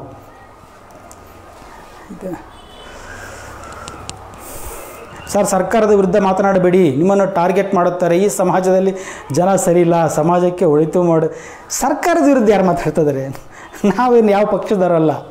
ನಮಗೆ ಸರ್ಕಾರಕ್ಕೂ ನಮಗೆ ಯಾವುದೂ ಸಂಬಂಧನೇ ಇಲ್ಲ. ನಾನೊಬ್ಬ ಸಾಮಾನ್ಯ ಪ್ರಜೆ, ನೀವೇ ಆಗೋ ನಾನು ಹಾಗೆ ವಿಚಾರ ಮಾಡೋದು. ಬಟ್ ನಾನು ವಿಚಾರಗಳನ್ನ ಹೇಳ್ತಾ ಹೋಗ್ತೀನಿ. ಯಾವುದನ್ನು ತಪ್ಪು ಅಂತ ಹೇಳ್ತೀನಿ. ಅದು ಯಾವುದೇ ಪಕ್ಷದವ್ರು ಮಾಡಿರಲಿ, ನನಗೆ ಅದಕ್ಕೂ ಸಂಬಂಧ ಇಲ್ಲ. ಈಗ ನಡೀತಾ ಇರೋದು ಯಾವುದೋ ಒಂದು ಪಕ್ಷ ಮಾಡ್ತೈತೆ ಅದು ತಪ್ಪು. ಅಕಸ್ಮಾತ್ ಬೇರೆ ಪಕ್ಷಗಳು, ಈಗ BJP ಅಂತಲ್ಲ, ಕಾಂಗ್ರೆಸ್ ಇರಲಿ, JDS ಇರಲಿ, ಅವರೇ ಏನೋ ಕೆಲಸ ಮಾಡಿ ತಪ್ಪು ಮಾಡ್ತಿದ್ದಾರೆ, ಅದನ್ನು ತಪ್ಪು ಅಂತ ಹೇಳೋ ಒಂದು ಮನೋಭಾವನೆ ಬರಬೇಕು ಜನರಲ್ಲಿ. ಈಗ ನಾನು BJP ಅಂತ ಹೇಳ್ಬಿಟ್ಟು BJP ಏನೇ ತಪ್ಪು ಮಾಡಿದ್ರು ಅದನ್ನು ನಾನು ಸರಿ ಅಂತ ಹೇಳೋದು ಅದು ತಪ್ಪು. ಅದು ಹೋಗ್ಬೇಕು ಜನರಲ್ಲಿ ತಲೆಯಿಂದ. ನಾನು BJP, ಒಂದು ಕಾಂಗ್ರೆಸ್ ಏನೋ ಒಂದು ಒಳ್ಳೆ ಕೆಲಸ ಮಾಡ್ತಾಯಿದ್ದೆ ಅದನ್ನು ನಾನು ಒಪ್ತೀನಿ, ಒಂದು JDS ಏನೋ ಒಳ್ಳೆ ಕೆಲಸ ಮಾಡ್ತಾಯಿದ್ದೆ ಅದನ್ನು ಒಪ್ತೀನಿ. ಅಥವಾ ಅವ್ರು ಏನು ತಪ್ಪು ಮಾಡ್ತಿದ್ದಾರೆ ತಪ್ಪನ್ನು ತಪ್ಪು ಅಂತ ಹೇಳೋ ಒಂದು ಮನೋಭಾವನೆ ಬೆಳೆಸ್ಕೊಳ್ಳಿ. ಪಕ್ಷ, ಜಾತಿ ರಾಜಕಾರಣದಿಂದ ಹೊರಗೆ ಬನ್ನಿ. ನಮ್ಮವನು ಮಾಡ್ತಾನ್ಬಿಡು, ತಿಂತಾನ್ಬಿಡು ಅನ್ನೋ ಮಟ್ಟಿಗೆ ಬಂದುಬಿಟ್ಟಿದ್ದಾರೆ ಜನ. ಬಿಟ್ಟಾಕಿ, ಜಾತಿ ಬಿಟ್ಟಾಕಿ, ಮನುಷ್ಯತ್ವ ನೋಡಿ ನೀವು. ಎಲ್ಲ ಯಾಕಂದರೆ ನಿಮಗೆಲ್ಲ ಎಲ್ಲರೂ ಸಾಮಾನ್ಯ ಜನ, ನಾವು ಸಾಮಾನ್ಯ ಜನರೇ. ಪ್ರತಿಯೊಬ್ಬರಿಗೂ ಅನುಕೂಲ ಆಗೋಂಥ ಕೆಲಸ ಮಾಡೋರನ್ನ ಅಪ್ರಿಷಿಯೇಟ್ ಮಾಡೋಣ. ಜನಸಾಮಾನ್ಯರಿಗೆ ತೊಂದರೆ ಮಾಡೋಂಥದ್ದು ಯಾವುದೇ ಪಕ್ಷ ಆಗಿರಲಿ, ಯಾವುದೇ ವ್ಯಕ್ತಿ ಆಗಿರಲಿ ಅಂತನ್ನು ವಿರೋಧಿಸೋ ಕೆಲಸ ಮಾಡೋಣ, ಪ್ರತಿಯೊಬ್ಬರು ಮಾಡೋಣಂತೆ. ಸರ್, ನಿಮ್ಮಂಥವರು ರಾಜಕಾರಣಿ ಆಗಬೇಕು, ನೀವು ರಾಜಕೀಯಕ್ಕೆ ಬನ್ನಿ, ಆವಾಗಲೇ ನಮ್ಮ ರಾಜ್ಯ ದೇಶ ಉದ್ಧಾರ ಆಗ್ತದೆ. ಇದು ಕೂಡ ತಪ್ಪು ಅಂತೀನಿ. ನಾನು ಬರೋದು ಬೇಡ, ಪ್ರತಿಯೊಬ್ಬರೂ ಕೂಡ ವಿಚಾರ ಬದಲಾಗಬೇಕು. ವಿಚಾರ ಮಾಡೋದೇ ಚೇಂಜ್ ಮಾಡಿ ನಿಮ್ಮಲ್ಲಿ ಪ್ರತಿಯೊಬ್ಬರು ಬದಲಾಗಬೇಕ್ರಿ. ಯಾಕೆ ಒಬ್ಬರನ್ನ ಇಷ್ಟಪಡ್ತೀರಾ? ನಾನು ನಾಳೆ ರಾಜಕೀಯಕ್ಕೆ ಬಂದರೂ ಕೂಡ ನಾನು ಒಳ್ಳೇದು ಮಾಡ್ತೀನಿ ಅಂತ ಹೇಗೆ ನೀವು ನಂಬಿಕೆ ಇಡ್ತೀರಾ? ಯಾರನ್ನು ನಂಬೇಡಿ, ನನ್ನನ್ನು ನಂಬೇಡಿ. ಭಗವಂತ ಇದ್ದಾನೆ, ಒಳ್ಳೇದು ಮಾಡಬೇಕು, ಒಂದೇ ಒಂದು ಮನೋಭಾವನೆ ಇರಬೇಕು. ನನಗೆ ರಾಜಕೀಯ ಬೇಕು, ನನಗೆ ಇದು ಬೇಕು, ಒಬ್ಬ ಡಾಕ್ಟರ್ ಆಗಬೇಕು, ಇಂಜಿನಿಯರ್ ಆಗಬೇಕು ಅನ್ನೋದಕ್ಕಿಂತ ನಾನು ಇವತ್ತು ಹುಟ್ಟಿದ್ದೀನಿ ಅಂತಂದರೆ 4 ಜನಕ್ಕೆ ಅನುಕೂಲ ಆಗಬೇಕು. ನನ್ನಿಂದ ತೊಂದರೆ ಆಗಬಾರ್ದು, ನನ್ನಿಂದ ಒಬ್ಬರಿಗೆ ಮೋಸ ಆಗಬಾರ್ದು. ಇಷ್ಟೇ ಸಾಕು. ಪ್ರತಿಯೊಬ್ಬ ರಾಜಕಾರಣಿ, ಇವತ್ತಿನ ರಾಜಕಾರಣಿಗಳೇನು ಕೆಟ್ಟವರಲ್ಲ, ಬಟ್ ಆದರೆ ಅವರಲ್ಲಿ ಇರತಕ್ಕಂಥ ದುರಾಸೆ ಏನಿದೆಯಲ್ಲ ಅದನ್ನು ಕಿತ್ತಾಕ ಕೆಲಸ ಮಾಡಿ. ಅವರಲ್ಲಿರೋ ಒಳ್ಳೆ ಪತನನ ಎತ್ತಾನಂತ ನಾವು. ಒಬ್ಬ ರಾಜಕಾರಣಿ ಒಳ್ಳೆದು ಕೆಲಸ ಮಾಡ್ತದಾನೆ, ಅದನ್ನು ಅಪ್ರಿಷಿಯೇಟ್ ಮಾಡಬೇಕು. ಒಬ್ಬ ಮಾಡ್ತಾ ಇರ್ತಕ್ಕಂಥ ತಪ್ಪು ಅಂತ ವಿರೋಧಿಸೋ ಕೆಲಸ ಮಾಡೋಣಂತೆ. ಆವಾಗ ಎಲ್ಲರೂ ಒಳ್ಳೆ ರಾಜಕಾರಣಿಗಳಾಗ್ತಾರೆ. ಎಲ್ಲ ಕೆಟ್ಟವ್ರು ಯಾರು ಇರೋದಿಲ್ಲ, ಪ್ರತಿಯೊಬ್ಬರು ಕೂಡ ಒಳ್ಳೆಯರೇ. ಈಗಿರುವಂಥ ರಾಜಕಾರಣಿಗಳು ಕೂಡ ಒಳ್ಳೆಯವರೇ, ಕೆಟ್ಟವರು ಯಾರೂ ಇಲ್ಲ. ಸ್ವಲ್ಪ ಎಲ್ಲೋ ಒಂದಿಷ್ಟು ದುರಾಸೆ ಇದೆ, ಆ ದುರಾಸೆನ ಕಿತ್ತಾಕುವಂಥ ಕೆಲಸನ ಜನಸಾಮಾನ್ಯರು ನೀವು ಭಯ ಹುಟ್ಟಿಸ್ಬೇಕು. ನಿನ್ನ ದುರಾಸೆನ ಹಿಂಗೆ ನಾವು ದುರಾಸೆ ಪಟ್ಟರೆ ನಾವು ಈಗ ಮಾಡ್ತೀವಿ ಅಂತ ಪ್ರತಿಯೊಬ್ಬರು ವಿರೋಧಿಸಬೇಕು. ಪ್ರತಿಯೊಬ್ಬರು ರಸ್ತೆಗೆ ಇಳಿದು ಪ್ರತಿಭಟನೆ ನಡೆಸೋವಂಥ ಕೆಲಸ ಆಗಬೇಕು. ಆವಾಗ ಎದುರಿ ತಪ್ಪನ್ನು ಮಾಡಲಿಕ್ಕೆ ಎದುರ್ತಾರೆ. ಆ ಕೆಲಸ ಆಗಬೇಕು, ನಿಮ್ಮಿಂದ ಆಗಬೇಕು. ಅಡುಗೆ ಎಣ್ಣೆಗಳ ಬಗ್ಗೆ ಮಾತಾಡಿ, ಯಾವ ಎಣ್ಣೆ ಉತ್ತಮ ಎಂದು ಜನರಿಗೆ ತಿಳಿಸಿ. ಆಯಿಲ್ ಬಗ್ಗೆ ನಾನೊಂದು ವಿಡಿಯೋನು ಮಾಡಿದ್ದೆ. ಬೆಸ್ಟ್ ಅಂತಂದರೆ ನಮ್ಮ ದೇಶಕ್ಕೆ, ನಮ್ಮ ಪ್ರಕೃತಿಗೆ, ನಮ್ಮ ಒಂದು ಜೀವನ ಶೈಲಿಗೆ ಒಂದು ಅತ್ಯಂತ ಸೂಕ್ತವಾದಂಥ ಎಣ್ಣೆ ಅಂತ ಅಂದರೆ ತೆಂಗಿನ ಎಣ್ಣೆ, ಕೋಕೋನಟ್ ಆಯಿಲ್ ಇದೆಯಲ್ಲ, ಇದು ಬೆಸ್ಟ್. ಅದು ಕೂಡ ಪ್ಯೂರಾಗಿ ಎಕ್ಸ್ಟ್ರಾಕ್ಟ್ ಮಾಡಿ, ಈಗ ಗಾಣಗಳು ಅಲ್ಲಲ್ಲಿ ಶುರುವಾಗಿದ್ದಾವೆ. ಗಾಣಗಳಲ್ಲಿ ಎಕ್ಸ್ಟ್ರಾಕ್ಟ್ ಮಾಡಿರ್ತಕ್ಕಂಥ ಪ್ಯೂರ್ ಆಗಿರ್ತಕ್ಕಂಥ ಎಣ್ಣೆ, ಕೊಬ್ಬರಿ ಎಣ್ಣೆ ಅತ್ಯಂತ ಶ್ರೇಷ್ಠ. ಅದಕ್ಕೆ ಇದನ್ನು ತೆಂಗಿನ ಮರವನ್ನು ಕಲ್ಪವೃಕ್ಷ ಅಂತ ಕರಿತಿದ್ದು. ಯಾಕಂದರೆ ಅದರಲ್ಲಿ ಯಾವುದೋ ಕೆಟ್ಟ ಅಂಶ ಅನ್ನೋದೇ ಇಲ್ಲ ಅದರಲ್ಲಿ. ಸುಳ್ಳಿದು, ಏನು ಮುಂಚೆ ಹೇಳ್ತಾಯಿದ್ರು ಕೊಬ್ಬರಿ ಎಣ್ಣೆ ಜಾಸ್ತಿ ಉಪಯೋಗಿಸಿದ್ರೆ ಹೃದಯಕ್ಕೆ ತೊಂದರೆ ಆಗುತ್ತೆ ಅಂತ. ಸುಳ್ಳದು. ಕೊಬ್ಬರಿ ಎಣ್ಣೆ ಯಾವುದೇ ಕಾರಣಕ್ಕೂ ಕೆಟ್ಟ ಎಣ್ಣೆ ಅಲ್ಲ. ನೀವು ಉಪಯೋಗಿಸೋದೇ ಆದರೆ ಹೆಚ್ಚಿನ ಪ್ರಮಾಣದಲ್ಲಿ ಕೊಬ್ಬರಿ ಎಣ್ಣೆಯನ್ನು ಅದರಲ್ಲೂ ಕೂಡ ಪ್ಯೂರಾಗಿ ಎಕ್ಸ್ಟ್ರಾಕ್ಟ್ ಮಾಡಿರ್ತಕ್ಕಂಥ ಕೊಬ್ಬರಿ ಎಣ್ಣೆ ಉಪಯೋಗಿಸೋದು ನಿಮ್ಮ ಆರೋಗ್ಯಕ್ಕೆ ತುಂಬ ಒಳ್ಳೆಯದು. ಯಾವುದು ಕೆಟ್ಟ ಎಣ್ಣೆ ಅಂತ ಇಲ್ಲ. ಕೊಬ್ಬರಿ ಎಣ್ಣೆ ಒಳ್ಳೆಯದು ಅಂತಂತಂದರೆ ನೀವು ಇದು ಬೇರೆದು ಶೇಂಗಾ ಎಣ್ಣೆ, ಇದು ಬೇರೆದು ಇದು ಬರುತ್ತಲ್ಲ ಸೂರ್ಯಕಾಂತಿ ಎಣ್ಣೆ, ಅದು ಕೆಟ್ಟದಲ್ಲ ಅದು. ಬಟ್ ಅದರಲ್ಲಿ ಬೆಸ್ಟ್ ಅಂತ ಹೋದರೆ ತೆಂಗಿನ ಎಣ್ಣೆ ಬೆಸ್ಟು. ಅದ್ರ ಜೊತೆಗೆ ಇದನ್ನು ಉಪಯೋಗಿಸಿ, ನೀವು ಬೇರೆದನ್ನು ಉಪಯೋಗಿಸಿ. ಬರೀ ತೆಂಗಿನ ಎಣ್ಣೆ ಉಪಯೋಗಿಸೋಕ್ಕಾಗಲ್ವಾ? 1 ಲೀಟ್ರು ತೆಂಗಿನ ಎಣ್ಣೆ ತೊಗೊಂಡ್ರೆ ಬೇರೆ ಅದ್ರ ಜೊತೆಗೆ 100 ಗ್ರಾಮ್ ಬೇರೆ ಎಣ್ಣೆನೂ ಸ್ವಲ್ಪ ಉಪಯೋಗಿಸಿದ ಪಕ್ಷದಲ್ಲಿ ನಮಗೆ ಬೇಕಾದಂಥ ಎಲ್ಲ ವಿಟಮಿನ್ಸು ಇದರಲ್ಲೆಲ್ಲ ಸಿಗ್ತವೆ. ಯಾವುದೋ ಒಂದು ಎಣ್ಣೆ ಉಪಯೋಗಿಸಿದಾಗ ಡೆಫಿಷಿಯನ್ಸಿ ಆಗುತ್ತೆ. ಹಾಗೆ ನೋಡಿ, ಯಾವುದೋ ಒಂದು ತರಕಾರಿ ಯಾವುದೋ ಒಂದು ಒಳ್ಳೆ ತರಕಾರಿ ಹೇಳಿ ಅಂದಂಗೆ ಆಯ್ತಿದ್ದು ಎಣ್ಣೆದು. ಪ್ರತಿಯೊಂದು ತರಕಾರಿನೂ ಕೂಡ ಒಳ್ಳೆಯದೇ, ಪ್ರತಿಯೊಂದು ಕೂಡ ಪ್ರಕೃತಿಯಿಂದ ಬಂದಂಥ ಎಣ್ಣೆ. ತೆಂಗಿನ ಎಣ್ಣೆ ಆಗಿರ್ಬೋದು, ಶೇಂಗಾ ಎಣ್ಣೆ ಆಗಿರ್ಬೋದು ಒಳ್ಳೆಯದು. ಬಟ್ ಆದರೆ ತೆಂಗಿನ ಎಣ್ಣೆ ಅತ್ಯಂತ ಸೂಕ್ತ. ಅದರ ಪ್ರಮಾಣ ಸ್ವಲ್ಪ ಜಾಸ್ತಿ ಮಾಡಿಕೊಂಡು ಅದ್ರ ಜೊತೆಗೆ ಬೇರೆ ಎಣ್ಣೆನ ಸ್ವಲ್ಪ ಕಡಿಮೆ ಮಾಡೋದು ಒಳ್ಳೆಯದು. ಬಟ್ ನಾವು ಈಗೇನು ಯೂಸ್ ಮಾಡ್ತೀವಲ್ಲ ಪ್ಯಾಕೆಟ್ ಎಣ್ಣೆ, ಇದೆಲ್ಲ ಆಲ್ಮೋಸ್ಟ್ ಇದೆಲ್ಲ ಕೆಮಿಕಲ್, ಪೆಟ್ರೋಲಿಯಂ ಎಕ್ಸ್ಟ್ರಾಕ್ಟ್ನ ಅದರಲ್ಲಿ ಹಾಕಿರ್ತಾರೆ. ಹಾಗಾಗಿ ಇದನ್ನು ಸ್ವಲ್ಪ ಕಡಿಮೆ ಮಾಡ್ತಾ ಬರಬೇಕು ಜನ. ಸಡನ್ನಾಗಿ ಬಿಡೋಕ್ಕಾಗಲ್ಲ, ಗೊತ್ತು. ನಮ್ಮದು ಒಂಥರ ಬಡ ರಾಷ್ಟ್ರನೇ. 300 ರೂಪಾಯಿ 400 ರೂಪಾಯಿ ಕೊಟ್ಬಿಟ್ಟು ಕೊಬ್ಬರಿ ಎಣ್ಣೆ ತೊಗೊಳ್ರಿ, 400 ರೂಪಾಯಿ 500 ರೂಪಾಯಿ ಕೊಟ್ಟು ಕೊಬ್ಬರಿ ಎಣ್ಣೆ ತೊಗೊಳ್ರಿ, ಪ್ಯೂರ್ ಆಗಿರೋ ಒಂದು ಶೇಂಗಾ ಎಣ್ಣೆನ ತೊಗೊಳ್ಳಿ ನೀವು 500 ರೂಪಾಯಿ ಕೊಟ್ಟು ಅಂತಂದರೆ ಕಷ್ಟ ನಮಗೆ. ಬಟ್ ಆದರೆ ಉಪಯೋಗಿಸೋದ್ರ ಪ್ರಮಾಣ ಕಮ್ಮಿ ಮಾಡಬೇಕು. ನೋಡಿ, ಚೇಂಜಸ್ ಅಂದರೆ ಯಾವ ರೀತಿ ಮಾಡಬೇಕು ಅಂತಂದರೆ ಸೀದಾ ನೀವು ಕೊಬ್ಬರಿ ಎಣ್ಣೆ ಪ್ಯೂರ್ಲಿ ಡೈಲಿ ಕೊಬ್ಬರಿ ಎಣ್ಣೆ ಯೂಸ್ ಮಾಡಿದರೆ ಕೊಬ್ಬರಿ ಎಣ್ಣೆ ಉಪಯೋಗಿಸಿ. ನೀವು ಉಪಯೋಗಿಸೋದ್ರಲ್ಲಿ 25% ರೆಡ್ಯೂಸ್ ಮಾಡಿ. ನೀವು 4 ಚಮಚ ಕೊಬ್ಬರಿ ಎಣ್ಣೆ ಬೇರೆ ಈಗ ಯೂಸ್ ಮಾಡ್ತಾಯಿದ್ರೆ ಎಣ್ಣೆ ಅಂತಂದರೆ ಅದನ್ನು 1 ಚಮಚಕ್ಕೆ ರೆಡ್ಯೂಸ್ ಮಾಡಿ. ಆವಾಗ ನಿಮ್ಮ ಖರ್ಚಿಗೂ ಕೂಡ ತೊಂದರೆ ಆಗೋದಿಲ್ಲ, ನಿಮ್ಮ ಆರೋಗ್ಯನೂ ಕೂಡ ಕಾಪಾಡ್ಕೋಬೋದು. ಸರ್, ನನ್ನಮ್ಮ ಶುಗರ್ ಪೇಷಂಟ್, ಇವಾಗ 2 ಡೇಸ್ ಆಯಿತು ಕೋವಿಡ್ ಪಾಸಿಟಿವ್, ಏನು ಮಾಡಬೇಕು? ಏನು ತಲೆ ಕೆಡಿಸ್ಕೋಬೇಡಿ. ಈಗಿರತಕ್ಕಂಥ ಕೋವಿಡ್ ಅವರು ಶುಗರ್ ಪೇಷಂಟ್ ಆಗಿರಲಿ, ಯಾವ ಪೇಷಂಟ್ ಆಗಿರಲಿ, ಕ್ಯಾನ್ಸರ್ ಪೇಷಂಟ್ ಆಗಿರಲಿ, ಇದು ಯಾವುದೇ ರೀತಿ ತೊಂದರೆ ಕೊಡಲ್ಲ. ಯಾಕಂದರೆ ಪ್ರತಿಯೊಬ್ಬರು ಇನ್ಫೆಕ್ಟ್ ಆಗಿ, ನಿಮ್ಮ ತಾಯಿ ಆಲ್ರೆಡಿ ಇನ್ಫೆಕ್ಟ್ ಆಗಿ ಅವ್ರಲ್ಲಿ ಆ್ಯಂಟಿಬಾಡೀಸ್ ಬಂದಿರುತ್ತೆ, ಅವರಿಗೆ ಆರೋಗ್ಯದಲ್ಲಿ ಯಾವುದೇ ಸಮಸ್ಯೆ ಆಗಲ್ಲ. ಈ ಕೋವಿಡಿಂದ ಅಂತೂ ಯಾವುದೇ ಸಮಸ್ಯೆ ಆಗಲ್ಲ. ಇನ್ನೊಂದು ಯಾವ್ದಾದ್ರು ಹೊಸ ಒಂದು ವೈರಸ್ ಸೃಷ್ಟಿಯಾಗಿ ಬಂದು ತೊಂದರೆ ಮಾಡಬೇಕು ಹೊರತು ಈಗಿರತಕ್ಕಂಥ ಇದು ಕೋವಿಡ್ ಇದು ಮ್ಯುಟೇಷನ್ ಆದರೂ ಏನು ತೊಂದರೆ ಆಗಲ್ಲ ನಮಗೆ. ಯಾಕಂದರೆ ಆ್ಯಂಟಿಬಾಡೀಸ್ ಇದೆ ನಮ್ಮಲ್ಲಿ. ಕೋವಿಡ್ ಅನ್ನೋದು ಒಮಿಕ್ರಾನ್ ಆಗಲಿ ಡೆಲ್ಟಾ ಆಗಲಿ ನಮಗೆ ಯಾವುದೂ ತೊಂದರೆ ಕೊಡಲ್ಲ. ಹೊಸ ವೈರಸ್ ಉತ್ಪತ್ತಿ ಆಗಬೇಕು. ಬೇರೆ ದೇಶ, ನಮ್ಮಲ್ಲಂತೂ ಉತ್ಪತ್ತಿ ಆಗಲ್ಲ ಅಷ್ಟಾಗಿ. ಬೇರೆ ದೇಶದವ್ರು, ಚೈನಾದವ್ರು ಇನ್ನೊಂದು ಹೊಸ ವೈರಸ್ನ ಸೃಷ್ಟಿ ಮಾಡಿಬಿಟ್ಟು ಮತ್ತು ಬೇರೆ ದೇಶಗಳಿಗೆ ಹಂಚಬೇಕಷ್ಟೇ ಇವರು. BP ಶುಗರ್ ಇರುವವರಿಗೆ ತುಂಬ ಹೆದರಿಸ್ತಾರೆ ಸರ್. ಯಾವುದೇ ಕಾರಣಕ್ಕೆ ಹೆದರಬೇಕಾಗಿಲ್ಲ. BP ಶುಗರ್ ಇದ್ದವರಿಗೆ ತೊಂದರೆ ಆಯಿತು ಸೆಕೆಂಡ್ ವೇವ್ನಲ್ಲಿ. ಏನಕ್ಕೆ ಅಂತಂದರೆ ಲೋಯರ್ ರೆಸ್ಪಿರೇಟರಿ ಟ್ರ್ಯಾಕ್ಟ್ ಇನ್ಫೆಕ್ಷನ್ ಆಗ್ತಾಯಿತ್ತು, ಶ್ವಾಸಕೋಶದ ಕೆಳಭಾಗದಲ್ಲಿ ಇನ್ಫೆಕ್ಷನ್ ಆಗಿ ಅವರಿಗೆ ತೊಂದರೆ, ಕಫ ಜಾಸ್ತಿ ಆಗ್ತಾಯಿತ್ತು, ಇನ್ಫೆಕ್ಷನ್ ಕಂಟ್ರೋಲ್ ಆಗ್ತಾ ಇರಲಿಲ್ಲ. ಬಟ್ ಇದು ಗಂಟ್ಲು ಮತ್ತು ಮೂಗಿನಲ್ಲಿ ಇನ್ಫೆಕ್ಷನ್ ಆಗ್ತಾ ಇರೋದ್ರಿಂದ ನಿಮಗೆ ಶುಗರ್ ಇರಲಿ, BP ಇರಲಿ, ಕಿಡ್ನಿ ಸಮಸ್ಯೆ ಇರಲಿ, ಯಾವುದೇ ಸಮಸ್ಯೆ ಇರಲಿ, ಈ ಒಂದು ಕೋವಿಡ್ ನಿಮಗೆ ತೊಂದರೆ ಮಾಡಲ್ಲ. ಅದ್ರ ಬಗ್ಗೆ ಆತಂಕ ಬೇಡ.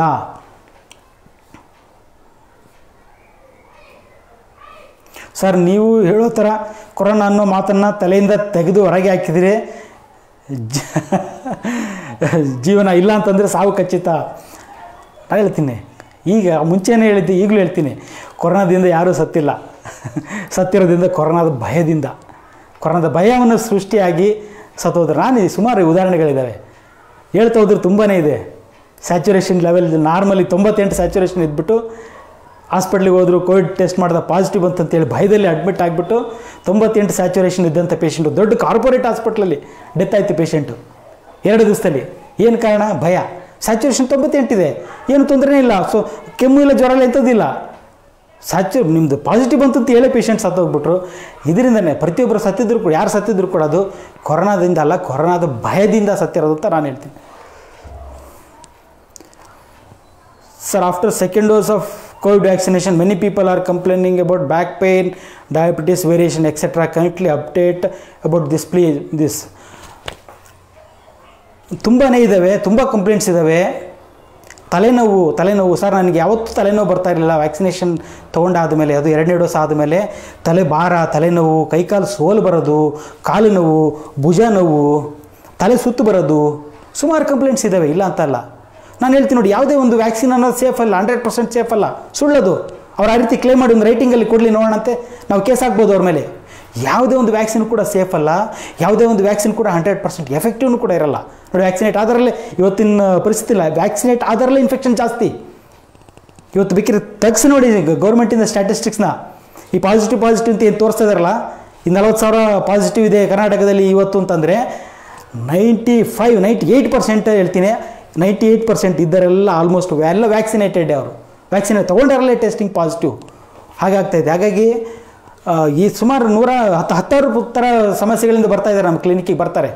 ಸರ್, ಹಾಗಾಗ್ತಾಯಿದೆ, ಹೀಗಾಗ್ತಾಯಿದೆ, ವ್ಯಾಕ್ಸಿನೇಷನ್ ತೊಗೊಂಡ್ಮೇಲೆ ಏನೇನೋ ಕಂಪ್ಲೇಂಟ್ಸಿಂದ ಬರ್ತಾ ಇದ್ದಾರೆ. ಅದು ನೋಡಿ, ಅದನ್ನೇ ಹೇಳೋದು, ವ್ಯಾಕ್ಸಿನೇಷನ್ ತರಲಿಕ್ಕೆ 4 ರಿಂದ 5 ವರ್ಷ ಬೇಕು ಅಂತಾರಲ್ಲ. ಯಾಕೆಂದರೆ ಈ ರೀತಿ ಸ್ಟಡಿ ಆಗ್ತವೆ. ವ್ಯಾಕ್ಸಿನ್ ಕೊಡ್ತಾರೆ, ಒಂದು ವ್ಯಾಕ್ಸಿನ್ ಕೊಟ್ಟು ನೋಡ್ತಾರೆ, ಸೆಕೆಂಡ್ ಡೋಸ್ ಆಫ್ ವ್ಯಾಕ್ಸಿನೇಷನ್ ಕೊಡ್ತಾರೆ, ಕೆಲವು ಜಲ್ಲಿ ನೋಡ್ತಾರೆ ಏನೇನು ಸೈಡ್ ಎಫೆಕ್ಟ್ಸ್ ಬರ್ತಾ ಇದೆ, ಅದನ್ನೆಲ್ಲ ಮೆನ್ಷನ್ ಮಾಡಬೇಕು. ಆಮೇಲೆ ಏಜ್ ಬೇರೆ ವಯಸ್ಸಿನವ್ರನ್ನೆಲ್ಲ ಕೊಡಬೇಕು. ಆಮೇಲೆ ಬೇರೆ ಕಾಯಿಲೆ ಇದ್ದಂಥವ್ರಲ್ಲಿ, ಶುಗರ್ ಇದ್ದಂಥವ್ರಲ್ಲಿ, PP ಇದ್ದಂಥವ್ರಲ್ಲಿ, ಕ್ಯಾನ್ಸರ್ ಇದ್ದಂಥವ್ರು, ಇಂಥವ್ರಲ್ಲೆಲ್ಲ ವ್ಯಾಕ್ಸಿನೇಷನ್ ಕೊಟ್ಟು ರಿಸರ್ಚ್ ಮಾಡಿ 4 ರಿಂದ 5 ವರ್ಷ ಈ ರೀತಿ ರಿಸರ್ಚ್ ಆಗಿಬಿಟ್ಟು ನಂತರ ವ್ಯಾಕ್ಸಿನನ್ನು ತೊಗೊಂಬರ್ತಾರೆ. 6 ತಿಂಗಳಿಗೆ ತೊಗೊಂಬಂದಿದ್ದಾರೆ ವ್ಯಾಕ್ಸಿನನ್ನು. ಯಾರ ಮೇಲೆ ಸ್ಟಡಿ ಆಗಿದೆ, ಎಲ್ಲಿ ಸ್ಟಡಿ ಆಗಿದೆ ಗೊತ್ತಿಲ್ಲ. ತಂದರು ಒಂದು 20 ಜನ, 30 ಜನ ಅಥವಾ 50 ಜನದ ಮೇಲೆ ಸ್ಟಡಿ ಮಾಡಿಬಿಟ್ಟು ತೊಗೊಂಬಂದರು. ಅದರಲ್ಲೂ ಕೂಡ ವ್ಯಾಕ್ಸಿನೇಷನ್ ಮಾಡಿ ರಿಸರ್ಚ್ ನಡೆಯೋ ಟೈಮ್ನಲ್ಲೂ ಕೂಡ ಡೆತ್ ಆಗಿದೆ. ಅದು ಕೂಡ ಇಶ್ಯೂ ಆಗಿತ್ತಲ್ಲಿ. ಬಟ್ ದೊಡ್ಡ ಕಂಪ್ನಿಗಳು, ವ್ಯಾಕ್ಸಿನೇಷನ್ ಕಂಪ್ನಿಗಳು ಅಂದರೆ ಲಕ್ಷಾಂತರ ಕೋಟಿ ರೂಪಾಯಿ ಬಂಡವಾಳ ಹಾಕಿ, ಲಕ್ಷಾಂತರ ಕೋಟಿ ಬಂಡವಾಳ ಅಲ್ಲ, ದುಡಿಮೆ ಮಾಡತಕ್ಕಂಥವು, ಲಕ್ಷಾಂತರ ಕೋಟಿ ರೂಪಾಯಿ ದುಡಿಮೆ ಮಾಡ್ತಿರ್ತಕ್ಕಂಥ ವ್ಯಾಕ್ಸಿನೇಷನ್ ಕಂಪ್ನಿಗಳು ಇಂಥವನ್ನೆಲ್ಲ ಮುಚ್ಚಾಕ್ತವೆ. ಹಾಗಾಗಿ ನಾನು ಹೇಳೋದು, ನಾನು ಯಾವುದ್ರ ಮೇಲೂ ನಂಬಲ್ಲ, ನಾನು ಯಾವ ಮೆಡಿಸಿನ್ ಮೇಲೂ ಅಷ್ಟೊಂದು ನಂಬಿಕೆ ಇಲ್ಲ ನನಗೆ. ಆರೋಗ್ಯ ಕಾಪಾಡ್ಕೋಬೇಕು ಅಂತ ಅಷ್ಟೇ ಹೇಳೋದು ನಾನು. ನಾನೊಬ್ಬ ಯಾವುದೇ ಎಕ್ಸ್ಪರ್ಟ್, ಈ ಎಕ್ಸ್ಪರ್ಟ್ ಅಂತ ಹೇಳ್ತಾರಲ್ಲ, ಅದು ಬೇಕಾಗಿಲ್ಲ. ನಾನೊಬ್ಬ ಹೆಲ್ತ್ ಎಕ್ಸ್ಪರ್ಟ್ ಅನ್ನಂಗೆ ಆಗಬೇಕು. ಆರೋಗ್ಯ ಕಾಪಾಡ್ಕೊಳ್ಳೋದು ಹೇಗೆ ಅನ್ನೋದನ್ನು ಹೇಳ್ಕೊಡೋದು ಎಕ್ಸ್ಪರ್ಟ್ ಆಗಬೇಕು. ಜ್ವರಕ್ಕೆ ಈ ಮಾತ್ರೆ ತಗೋ, ಆ ಮಾತ್ರೆ ತಗೋ ಅಂತ ಹೇಳಿಬಿಟ್ಟು ನಾನು ಕೊರೋನಾ ಎಕ್ಸ್ಪರ್ಟ್ ಅಂದ್ಕೊಳ್ಳೋದು, ಯಾರೊಬ್ಬ ನಾನು ಹೃದಯದ ಎಕ್ಸ್ಪರ್ಟ್, ನಾನು ಕಿಡ್ನಿ ಎಕ್ಸ್ಪರ್ಟು, ಅದು ಬೇಕಾಗಿಲ್ಲ. ಆರೋಗ್ಯದ ಎಕ್ಸ್ಪರ್ಟ್ಸ್ ಬೇಕು ನಮಗೆ. ಆರೋಗ್ಯವನ್ನು ಕಾಪಾಡ್ಕೊಳ್ಳೋದು ಹೇಗೆ ಅಂತ ಹೇಳ್ತಕ್ಕಂಥ ಎಕ್ಸ್ಪರ್ಟ್ಸ್ ಆಗಬೇಕು ಪ್ರತಿಯೊಬ್ಬ ಡಾಕ್ಟ್ರು. ಅದು ನಮ್ಮಲ್ಲಿ ಹಿಂದಿನ ಒಂದು ನಮ್ಮ ವೈದ್ಯಕೀಯ ಪದ್ಧತಿ, ನಮ್ಮ ದೇಶದ ವೈದ್ಯಕೀಯ ಪದ್ಧತಿನಲ್ಲಿ ಇದ್ದಿದ್ದು ಆರೋಗ್ಯ ಕಾಪಾಡ್ಕೊಳ್ಳೋದು ಹೇಳೋದ್ರ ಬಗ್ಗೆ. ಮನೇಲಿ ಇದ್ದಿರ್ತಕ್ಕಂಥ ಆಹಾರದಲ್ಲಿ ಬದಲಾವಣೆ ಹೇಳ್ತಾ ಇದ್ದಿದ್ದು. ಅವರೇನು ತಂದು ಕೊಡ್ತಾ ಇರಲಿಲ್ಲ, ಔಷಧಿನ ಮೆಡಿಸಿನ್ನ ತಯಾರು ಮಾಡಿ ಯಾವುದೊಂದು ಗಿಡಮೂಲಿಕೆಗಳನ್ನು ತಂದುಬಿಟ್ಟು ಕೊಡ್ತಾಯಿದ್ರು. ಮನೇಲಿ ಏನೇನು ತಿನ್ನಬೇಕು ಅಂತ ಹೇಳ್ತಾ ಇದ್ದಿಲ್ಲ, ಅದಷ್ಟನ್ನು ಮಾಡ್ಕೊಂಡು ಹೋದರೆ ಸಾಕು. Sir, if a person is infected does and all family members wear mask at home. ಕಂಪ್ಲೀಟಾಗಿ ಮಾಸ್ಕ್ ಯೂಸ್ ಮಾಡೋದನ್ನು ಸ್ಟಾಪ್ ಮಾಡಿ. ನೀವು ಇನ್ ಕೇಸ್ ನಿಮಗೆ ಪಾಸಿಟಿವ್ ಇತ್ತು ಅಂತಂದರೆ ಮನೇಲಿ ಯಾವುದೇ ಕಾರಣಕ್ಕೆ ಮನೇಲಿ ಹಾಕಬೇಡಿ ಮಾಸ್ಕನ್ನು. ನೋಡಿ, virus first of all protect ಮಾಡಲ್ಲ. ಮಾಸ್ಕ್ ಹಾಕ್ಕೊಂಡ್ರೆ ನಿಮಗೆ ಇನ್ಫೆಕ್ಷನ್ ಬರುತ್ತೆ, ಅದೆಲ್ಲ ಸುಳ್ಳದು. ಯಾಕಂದರೆ ಎಷ್ಟು ಲಕ್ಷಾಂತರ ಜನ, ಎಷ್ಟು ಇನ್ಫೆಕ್ಷನ್ ಆಗಿರತಕ್ಕಂಥವ್ರು, ಎಷ್ಟು ಕೋಟಿ ಜನ ಇನ್ಫೆಕ್ಷನ್ ಆಗಿರ್ತಾರೆ ಅಂದರೆ ಅವ್ರು ಯಾರು ಮಾಸ್ಕ್ ಯೂಸ್ ಮಾಡಿಲ್ವಾ? ಸರ್ಕಾರದಲ್ಲಿ ಎಷ್ಟೊಂದು ಜನ ರಾಜಕಾರಣಿಗಳಿಗೆಲ್ಲ ಇನ್ಫೆಕ್ಷನ್ ಆಯಿತು ಅಂದರೆ ಅವ್ರು ಮಾಸ್ಕ್ ಯೂಸ್ ಮಾಡಿಲ್ಲ ಅಂತನಾ? ಹಾಗಿದ್ರೆ ಅವ್ರ ಮೇಲೆ ಕೇಸ್ ಹಾಕ್ಬೇಕು ನಾವು. ಈ ಮಾಸ್ಕು ಪ್ರೊಟೆಕ್ಟ್ ಮಾಡುತ್ತೆ ನಮ್ಮನ್ನು ಅಂತ ನೀವು ಹೇಳೋದಾದರೆ, ಈಗ ಯಾರ್ಯಾರು ಪಾಸಿಟಿವ್ ಬಂದಿದ್ದಲ್ಲ ಅವರೆಲ್ಲರ ಮೇಲೆ ಕೇಸ್ ಹಾಕಬೇಕು. ಯಾಕಂದರೆ ಅವರೆಲ್ಲರೂ ಇನ್ಫೆಕ್ಷನ್ ಆಗಿಬಿಟ್ಟಿದೆ, ಅವ್ರು ಮಾಸ್ಕ್ ಹಾಕಿಲ್ಲ ಹಂಗಾಗಿ ಇನ್ಫೆಕ್ಷನ್ ಆಗಿದೆ ಅಂತ ಹೇಳ್ಬಿಟ್ಟು ಅವ್ರ ಮೇಲೆ ಕೇಸ್ ಹಾಕಬೇಕಾಗತ್ತೆ. ಯಾಕೆ ಮಾಜಿ ಮುಖ್ಯಮಂತ್ರಿಗಳೆಲ್ಲ ಇನ್ಫೆಕ್ಟ್ ಆದರು. ಈಗ ಇರ್ತಕ್ಕಂಥ ಹಾಲಿ ಮುಖ್ಯಮಂತ್ರಿಗಳು ಕೂಡ ಇನ್ಫೆಕ್ಟ್ ಆಗಿದ್ದಾರೆ. ಅವ್ರಿಗೆ ಮಾಸ್ಕ್ ಹಾಕಿಲ್ವ ಅವರು? ಮಾಸ್ಕ್ ಆಗಲಿ, ಮೆಡಿಸಿನ್ ಆಗಲಿ, ವ್ಯಾಕ್ಸಿನ್ ಆಗಲಿ, ಕಂಪ್ಲೀಟ್ ಡಿಪೆಂಡೆನ್ಸ್ ಬೇಡ. ಫಸ್ಟ್ ಆಫ್ ಆಲ್ ಮಾಸ್ಕ್ ಒಂದು ಪ್ರೊಟೆಕ್ಷನ್ ಇಲ್ಲ, ಒಂದನೇದು.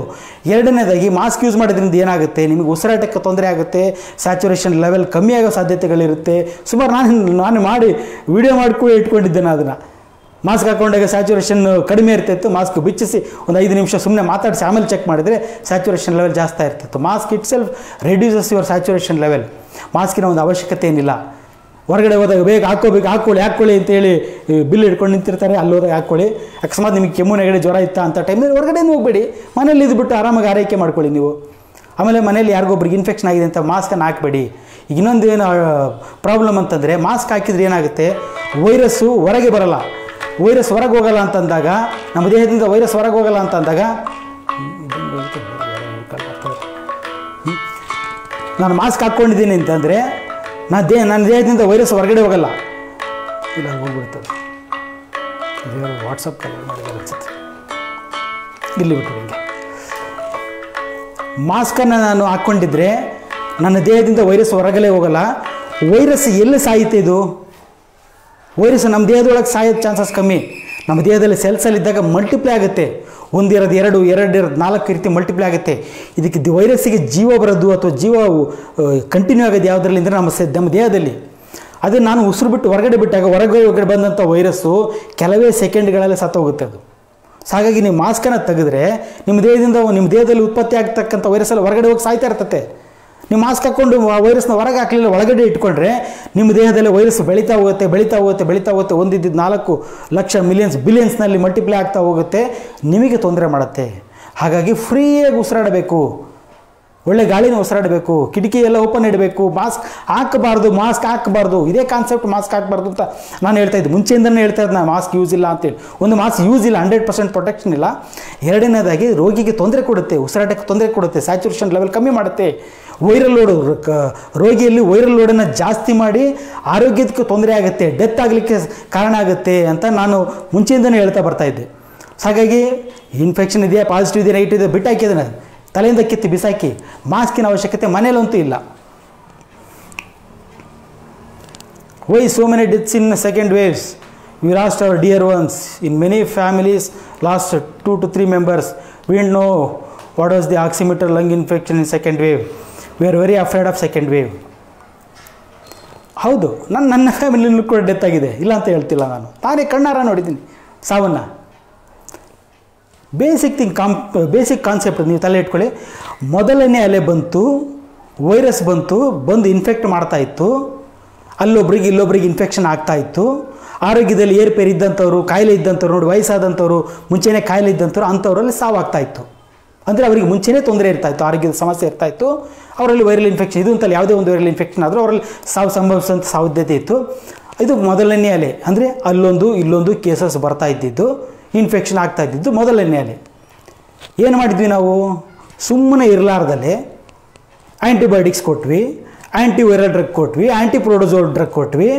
ಮಾಸ್ಕ್ ಹಾಕ್ಕೊಂಡು ಮುಚ್ಚಿಟ್ಕೊಳ್ಳೋಕ್ಕೆ ಸ್ಟಾರ್ಟ್ ಮಾಡಿದ್ವಿ ವೈರಸ್ನ ನಮ್ಮ ದೇಹದಲ್ಲೇ. ಸ್ಯಾನಿಟೈಸರ್ ಹಾಕಿ ಉಜ್ಕೊತಾ ಇದ್ವಿ. ಆಮೇಲೆ ಸ್ಯಾನಿಟೈಸರೆಲ್ಲ ಸ್ಪ್ರೇ ಮಾಡ್ತಾಯಿದ್ವಿ, ರೋಡ್ ತುಂಬ ಸ್ಪ್ರೇ ಮಾಡೋದು, ಸ್ಯಾನಿಟೈಸರ್ ಒಳಗಡೆ ನಡ್ಕೊಂಡು ಹೋಗೋದು. ಎಂಥ ನಾನ್ಸೆನ್ಸ್, ಎಂಥ ಫೂಲಿಶ್ನೆಸ್ ಕೆಲಸ ಮಾಡ್ತಾಯಿದ್ದಿದ್ದು ಅವೆಲ್ಲ. ಇಷ್ಟೆಲ್ಲ ಮಾಡಿ ಅದ್ರ ಜೊತೆಗೆ ವ್ಯಾಕ್ಸಿನೇಷನ್ ತೊಗೊಂಬಂದ್ವಿ. ವ್ಯಾಕ್ಸಿನೇಷನ್ ಬಂದಿದ್ದು ಯಾವಾಗ? ಸೊ ಜನವರಿನಲ್ಲಿ ವ್ಯಾಕ್ಸಿನೇಷನ್ ಸ್ಟಾರ್ಟ್ ಆಯಿತು. ಸೆಕೆಂಡ್ ವೇವ್ ವ್ಯಾಕ್ಸಿನೇಷನ್ ಸ್ಟಾರ್ಟ್ ಆಗಿ 3 ತಿಂಗಳಿಗೆ ನಮ್ಮಲ್ಲಿ ಏಪ್ರಿಲ್ನಲ್ಲಿ ಒಂದು ಡೆಲ್ಟಾ ವೇವ್ ಮ್ಯೂಟೇಷನ್ ಆಗುತ್ತೆ.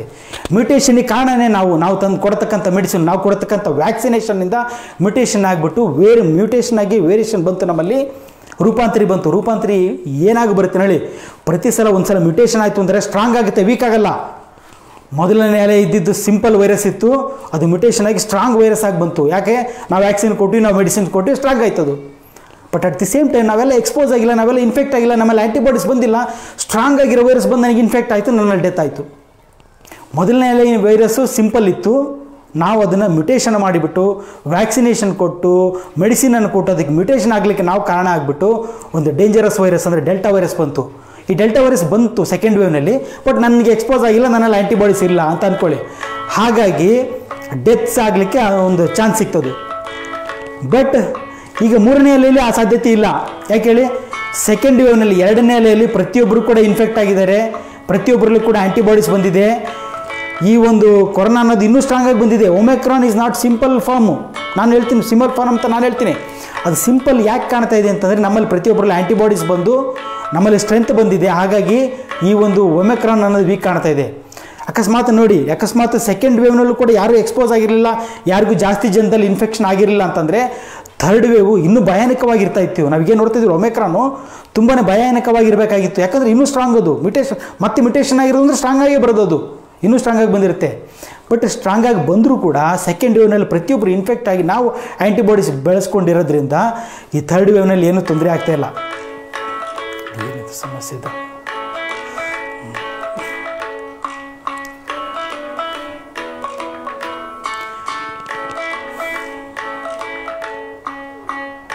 ನೀವು ಇದಕ್ಕಿಂತ ಮುಂಚೆ ಹೇಳಿರುವಂತೆ ಕೊರೋನಾ ತಲೆನೋವು ಮತ್ತು ಗಂಟಲು ನೋವಿಗೆ ಕೊಟ್ಟಿರುವಂಥ ಮಾತ್ರೆಗಳ ವಿವರ ಹಾಗೂ ಮೆಡಿಕಲ್ ಸ್ಟೋರಲ್ಲಿ ಕೇಳಿದರೆ ನಮಗೆ ಕೊಡುವುದಿಲ್ಲ. ಇಲ್ಲಿ ನಮಗೆ ಹಳ್ಳಿಗಳಲ್ಲಿ ಕೊಡುವುದಿಲ್ಲ. ಅವರು ಡಾಕ್ಟರ್ ಬರೆದು ಕೊಟ್ಟಿರುವ ಪ್ರಿಸ್ಕ್ರಿಪ್ಷನ್ ಕೇಳುತ್ತಾರೆ. ದಯವಿಟ್ಟು ನಮಗೆ ಮಾರ್ಗದರ್ಶನ ಮಾಡಿ ಅಂತಾರೆ.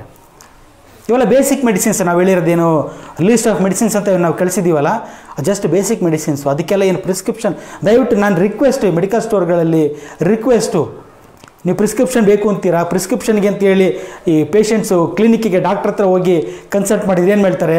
ಟೆಸ್ಟ್ ಮಾಡಿಸಿ ಅಂತಾರೆ. ಟೆಸ್ಟ್ ಮಾಡಿ ನಂಬರ್ನ ಜಾಸ್ತಿ ಮಾಡ್ತಾರೆ. ಟೆಸ್ಟ್ ಮಾಡಿ ನಂಬರ್ನ ಜಾಸ್ತಿ ಮಾಡಲಿಕ್ಕೆ ಒಂದು ಸರ್ಕಾರ ಹೇಗೆ ಕಾರಣನೋ ಅಷ್ಟೇ ಕಾರಣ ಈ ಒಂದು ಡಾಕ್ಟರ್ಸ್, ನಮ್ಮ ಡಾಕ್ಟರ್ಸ್ ಕೂಡ, ಅದ್ರ ಜೊತೆಗೆ ಸಾಮಾನ್ಯ ಜನ ಕೂಡ.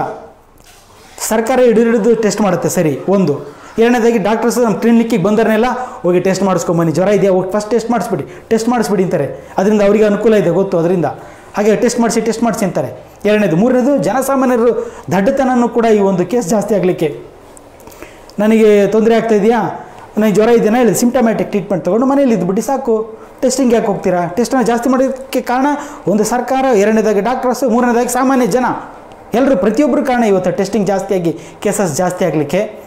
ಹಾಗಾಗಿ ಸಿಂಪ್ಟಮ್ಯಾಟಿಕ್ ರಿಕ್ವೆಸ್ಟ್ ನಂದು ಕೈ ಮುಗಿದು ಕೇಳ್ಕೊಳ್ಳೋದು ಏನಂತಂದರೆ, ಈ ಮೆಡಿಕಲ್ ಸ್ಟೋರ್ಗಳಲ್ಲಿ ಈ ಸಾಮಾನ್ಯ ಜ್ವರ ಇದೊಂದು ಸಿಂಪಲ್ ವೈರಲ್ ಇನ್ಫೆಕ್ಷನ್ನು, ಯಾರೊಬ್ಬರಿಗೂ ತೊಂದರೆ ಆಗ್ತಿಲ್ಲ, ಯಾರೊಬ್ಬರು ಸ್ಯಾಚುರೇಷನ್ ಲೆವೆಲ್ ಕಡಿಮೆ ಆಗ್ತಿಲ್ಲ, ಯಾರೊಬ್ಬರಿಗೂ ಹಾಸ್ಪಿಟಲ್ ಹೋಗಿ ಅಡ್ಮಿಟ್ ಆಗುವಂಥ ಪರಿಸ್ಥಿತಿ ಬರ್ತಾ ಇಲ್ಲ. ಹಾಗಾಗಿ ಸಾಮಾನ್ಯ ಜನರಿಗೆ ತೊಂದರೆ ಆಗದಾಗೆ ಈ ಜ್ವರಕ್ಕೆ ಸಂಬಂಧಪಟ್ಟಂಗೆ, ನೆಗಡಿಗೆ ಸಂಬಂಧಪಟ್ಟಂಗೆ, ಕೆಮ್ಮಿಗೆ ಸಂಬಂಧಪಟ್ಟಂಗೆ ಏನೇ ಇರುತ್ತಲ್ಲ ಮೆಡಿಸಿನನ್ನು ಕೊಟ್ಬಿಟ್ಟು 3 ರಿಂದ 5 ದಿವಸ ತೊಗೊಳ್ಳಿ ಅಂತ ಹೇಳ್ಬಿಟ್ಟು ಆ್ಯಂಟಿಬಯೋಟಿಕ್ ಕೊಡಬೇಡಿ, ದಯವಿಟ್ಟು ಆ್ಯಂಟಿಬಯೋಟಿಕ್ ಕೊಡಬೇಡಿ, ಇದೊಂದು ವೈರಲ್ ಇನ್ಫೆಕ್ಷನ್, ಆ್ಯಂಟಿಬಯೋಟಿಕ್ಕಿಂದ ಸುಸ್ತಾಗುತ್ತೆ. ಆ್ಯಂಟಿಬಯೋಟಿಕ್ ಕೊಡದಲ್ಲೇ ಜ್ವರ ನೆಗಡಿ ಕೆಮ್ಮಿಗೆ ಸಿಂಪ್ಟಮ್ಯಾಟಿಕ್ ಮೆಡಿಸಿನ್ಸನ್ನು ಕೊಟ್ಬಿಟ್ಟು ಅವರಿಗೆ ನೀವೇ ಒಬ್ಬ ವೈದ್ಯರ ಥರ, ಈಗ ಡಾಕ್ಟರ್ಸ್ ರೀಚ್ ಆಗಲಿಕ್ಕೆ ಆಗಲ್ಲ, ಹೋದ್ರೆ ಟೆಸ್ಟ್ ಮಾಡಿ ಅಂತಾರೆ, ನೀವೇ ಅವ್ರಿಗೆ ದೇವ್ರ ಥರ ಕಾಣ್ತೀರ. ಮೆಡಿಕಲ್ ಸ್ಟೋರ್ನಲ್ಲಿ ಇರೋರೆ ನೀವು ಒಂಥರ ದೇವ್ರ ಥರ ಕಾಣ್ತಾ ಇರ್ತೀರ. ಹಾಗಾಗಿ ನೀವೇ ಅವ್ರಿಗೆ ಅಡ್ವೈಸ್ ಮಾಡಿ, 3 ದಿವಸ ತೊಗೊಳ್ಳಿ ಅಮ್ಮ, 5 ದಿವಸ ತೊಗೊಳ್ಳಿ ಟ್ಯಾಬ್ಲೆಟ್ನ, ರೆಸ್ಟ್ ಮಾಡಿ, ಟೆನ್ಷನ್ ಮಾಡ್ಕೋಬೇಡಿ, ಟೆಸ್ಟ್ ಮಾಡ್ಸೋಕೋಬೇಡಿ, ಮನೇಲಿ ಆರಾಮಾಗಿರಿ, ಏನೂ ಆಗಲ್ಲ ಅಂತ ನೀವೇ ಒಂದು ಧೈರ್ಯ ತುಂಬ ಕೆಲಸ ಮಾಡಿ, ನಿಮಗೂ ಒಂದು ಪುಣ್ಯ ಬರುತ್ತೆ. ಸರ್, ಪ್ರೆಗ್ನೆಂಟ್ ವುಮೆನ್ಗೆ ಕೋವಿಡ್ ಬಂದರೆ ಏನು ಮಾಡಬೇಕು? ಪ್ರತಿಯೊಬ್ಬ ಪ್ರೆಗ್ನೆಂಟ್ ವುಮೆನ್ಗೂ ಕೂಡ ಬಂದೇ ಬರುತ್ತೆ. ಯಾಕೆ? ಅದಕ್ಕೇನು ಗೊತ್ತಾಗುತ್ತಾ? ಅವ್ರು ಪ್ರೆಗ್ನೆನ್ಸಿ ಇದ್ದಾರೆ, ಪ್ರೆಗ್ನೆನ್ಸಿ ಪಾಸಿಟಿವ್ ಅಂತ ಗೊತ್ತಾಗ್ಬಿಟ್ಟು ದೂರ ಹೋಗಲಿಕ್ಕೆ. ಪ್ರತಿಯೊಬ್ಬರಿಗೆ ಇನ್ಫೆಕ್ಟ್ ಆಗುತ್ತೆ. ವೈರಸ್ಸಿಗೆ ಯಾರನ್ನೂ ಡಿಫ್ರೆನ್ಸ್ ಮಾಡಲ್ಲ. ಈ ನಿಮ್ಮ ಮನೇಲಿ ಇದ್ದೀರಾ ಅಂದರೆ, ಪ್ರೆಗ್ನೆಂಟ್ ಇದ್ದಾರೆ ಅಂತಂದರೆ ನಿಮ್ಮಲ್ಲಿ ಯಾರಿಗಾರು ಒಬ್ಬರು ಇನ್ಫೆಕ್ಷನ್ ಅವ್ರಿಗೆ ಬಂದೇ ಬರುತ್ತೆ. ಸಿಂಪಲ್ ವೈರಲ್ ಇನ್ಫೆಕ್ಷನ್, ನೆಗಡಿ ಕೆಮ್ಮು ಬಂದು ಹೋಗುತ್ತೆ. ಯಾಕೆ ತಲೆ ಕೆಡ್ಸ್ಕೊತೀರಾ? ಪ್ರೆಗ್ನೆನ್ಸಿನೇ ಬೇರೆ, ಈ ಒಂದು ಸಿಂಪಲ್ ನೆಗಡಿ ಕೆಮ್ಮೆ ಬೇರೆ. ಇದಕ್ಕೆ ಬಂತ ಸೇಮ್ ಹೇಳಿದ್ದೀನಿ, ನೆಗಡಿ ಕೆಮ್ಮು ಇದ್ದಾಗ ನೆಗಡಿ ಕೆಮ್ಮಿಗೆ ಸಂಬಂಧಪಟ್ಟಂಗೆ ಅಥವಾ ಜ್ವರದ ಮಾತ್ರೆ ಕೊಟ್ಬಿಟ್ಟು ಮನೇಲಿ ರೆಸ್ಟ್ ತೊಗೊಳ್ಳಿಕ್ಕೆ ಹೇಳಿ. ನೀವು ನೆಗಡಿ ಕೆಮ್ಮು ಬಂದ ತಕ್ಷಣ ಗೈನಕಾಲಜಿಸ್ಟ್ ಹತ್ರ ಕರ್ಕೊಂಡು ಹೋದರೆ ಇಮಿಡಿಯೇಟಾಗಿ ಟೆಸ್ಟ್ ಮಾಡಿಸ್ಕೊಂಬನ್ನಿ ಅಂತಲೇ ಹೇಳ್ತಾರೆ. ಅವಶ್ಯಕತೆ ಇಲ್ಲ. ಈ ಸಿಂಪ್ಟಮ್ಯಾಟಿಕ್ ಟ್ರೀಟ್ಮೆಂಟ್ ತೊಗೊಂಡು ರೆಸ್ಟ್ ಮಾಡಲಿ, ಯಾವುದೇ ಒಂದು ಸೈಡ್ ಎಫೆಕ್ಟ್ ಇರೋದಿಲ್ಲ. ಸಿಂಪ್ಟಮ್ಯಾಟಿಕ್ ಟ್ರೀಟ್ಮೆಂಟ್, ಜ್ವರಕ್ಕೆ ಪ್ಯಾರಾಸಿಟಮಾಲ್ ಟ್ಯಾಬ್ಲೆಟ್ ತೊಗೊಳ್ಳೋದಾಗಲಿ, ನೆಗಡಿ ಟ್ಯಾಬ್ಲೆಟ್ ತೊಗೊಳ್ಳೋದಾಗಲಿ, ಯಾವುದೇ ರೀತಿ ಪ್ರೆಗ್ನೆಂಟ್ ಇರೋರಿಗಾಗಲಿ ಅಥವಾ ಎದೆ ಹಾಲು ಉಣಿಸ್ತಕ್ಕಂಥ ತಾಯಂದಿರಿಗಾಗಲಿ ಯಾರಿಗೂ ತೊಂದರೆ ಆಗಲ್ಲ, ತೊಗೋಬೋದು. ರೆಸ್ಟ್ ಮಾಡಿ, ಟೆಸ್ಟ್ ಮಾಡಿಸ್ಬೇಡಿ. ಟೆಸ್ಟ್ ಬೇಡ, ರೆಸ್ಟ್ ಬೇಕು ಅಂತ ಹೇಳ್ತಾ ಇರ್ತೀನಿ ನಾನು.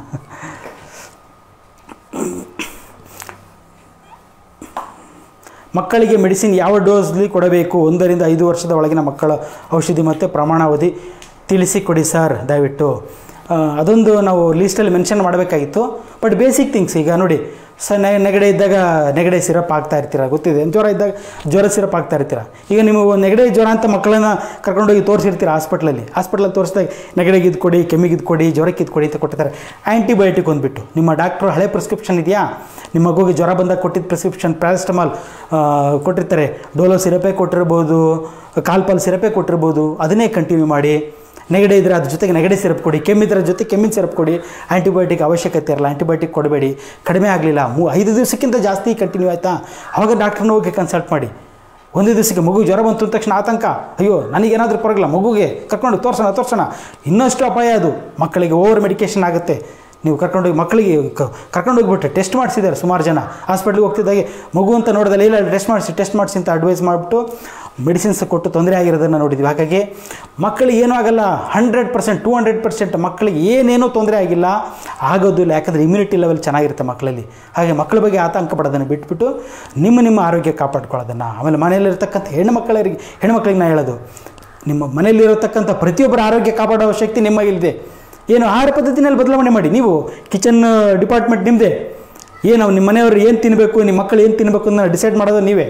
ನೀವು ಅವ್ರ ಆರೋಗ್ಯ ಕಾಪಾಡ್ಕೊಳ್ಳಿಕ್ಕೆ ಒಳ್ಳೊಳ್ಳೆ ಆಹಾರನ ಹೇಳಿದ್ದೀನಲ್ಲ, ಆ ರೀತಿ ಪ್ರತಿದಿನದಲ್ಲಿ ಆಹಾರದಲ್ಲಿ ಒಂದು ಬದಲಾವಣೆ ಮಾಡಿಬಿಟ್ಟು ಪ್ರತಿಯೊಬ್ಬರನ್ನ ಆರೋಗ್ಯ ಕಾಪಾಡ್ಬೋದು. ನಿಮ್ಮ ಮನೆಯಲ್ಲಿ ನೀವೇ ಡಾಕ್ಟ್ರು, ನಿಮ್ಮ ಮನೆಯಲ್ಲಿರ್ತಕ್ಕಂಥ ನಿಮ್ಮ ತಾಯಿನೋ ನಿಮ್ಮ ಹೆಂಡ್ತಿನೋ ಅವರೇ ನಿಮಗೆ ನಿಜವಾದ ಡಾಕ್ಟ್ರಾಗಿ ಕೆಲಸ ಮಾಡ್ಬೋದು ಹೊರತು ಯಾವುದೇ ಒಬ್ಬ ಹೊರಗೆ ಇರತಕ್ಕಂಥ ವೈದ್ಯ ಅವರೆಲ್ಲರೂ ಅವ್ರ ವಿಚಾರ ಇಟ್ಕೊಂಡು ನನ್ನ ಹಂಗೆ ಅಂದ್ಕೊಳ್ಳಿ, ನಾನು ಹೊಟ್ಟೆಪಾಡಿಗೋಸ್ಕರನೇ ಮಾಡಬೇಕಾಗತ್ತೆ. ಬಟ್ ನಿಮ್ಮ ಮನೇಲಿ ಹಾಗೆ ಬರೋದಿಲ್ಲ. ನಿಮ್ಮ ತಾಯಿ ಅಥವಾ ನಿಮ್ಮ ಹೆಂಡತಿ ಆ ರೀತಿ ವಿಚಾರ ಮಾಡೋದಿಲ್ಲ. ನನ್ನ ಗಂಡನ ಆರೋಗ್ಯ ಮುಖ್ಯ, ನನ್ನ ಮಕ್ಕಳ ಆರೋಗ್ಯ ಮುಖ್ಯ ಅಂತ ವಿಚಾರ ಮಾಡ್ತಾರೆ. ಅವ್ರ ಮೇಲೆ ನಂಬಿಕೆ ಇಡಿ ಜಾಸ್ತಿ. ಅವರಿಗೆ ಒಂದು ಸ್ಟ್ರೆಂತ್ ಕೊಡಿ, ಅವ್ರಿಗೆ ಒಂದು ಸಪೋರ್ಟ್ ಕೊಡಿ. ನಿಮ್ಮ ಆರೋಗ್ಯ ನೀವು ಕಾಪಾಡಿಕೊಡಿ. ಪ್ರಶ್ನೆಗಳು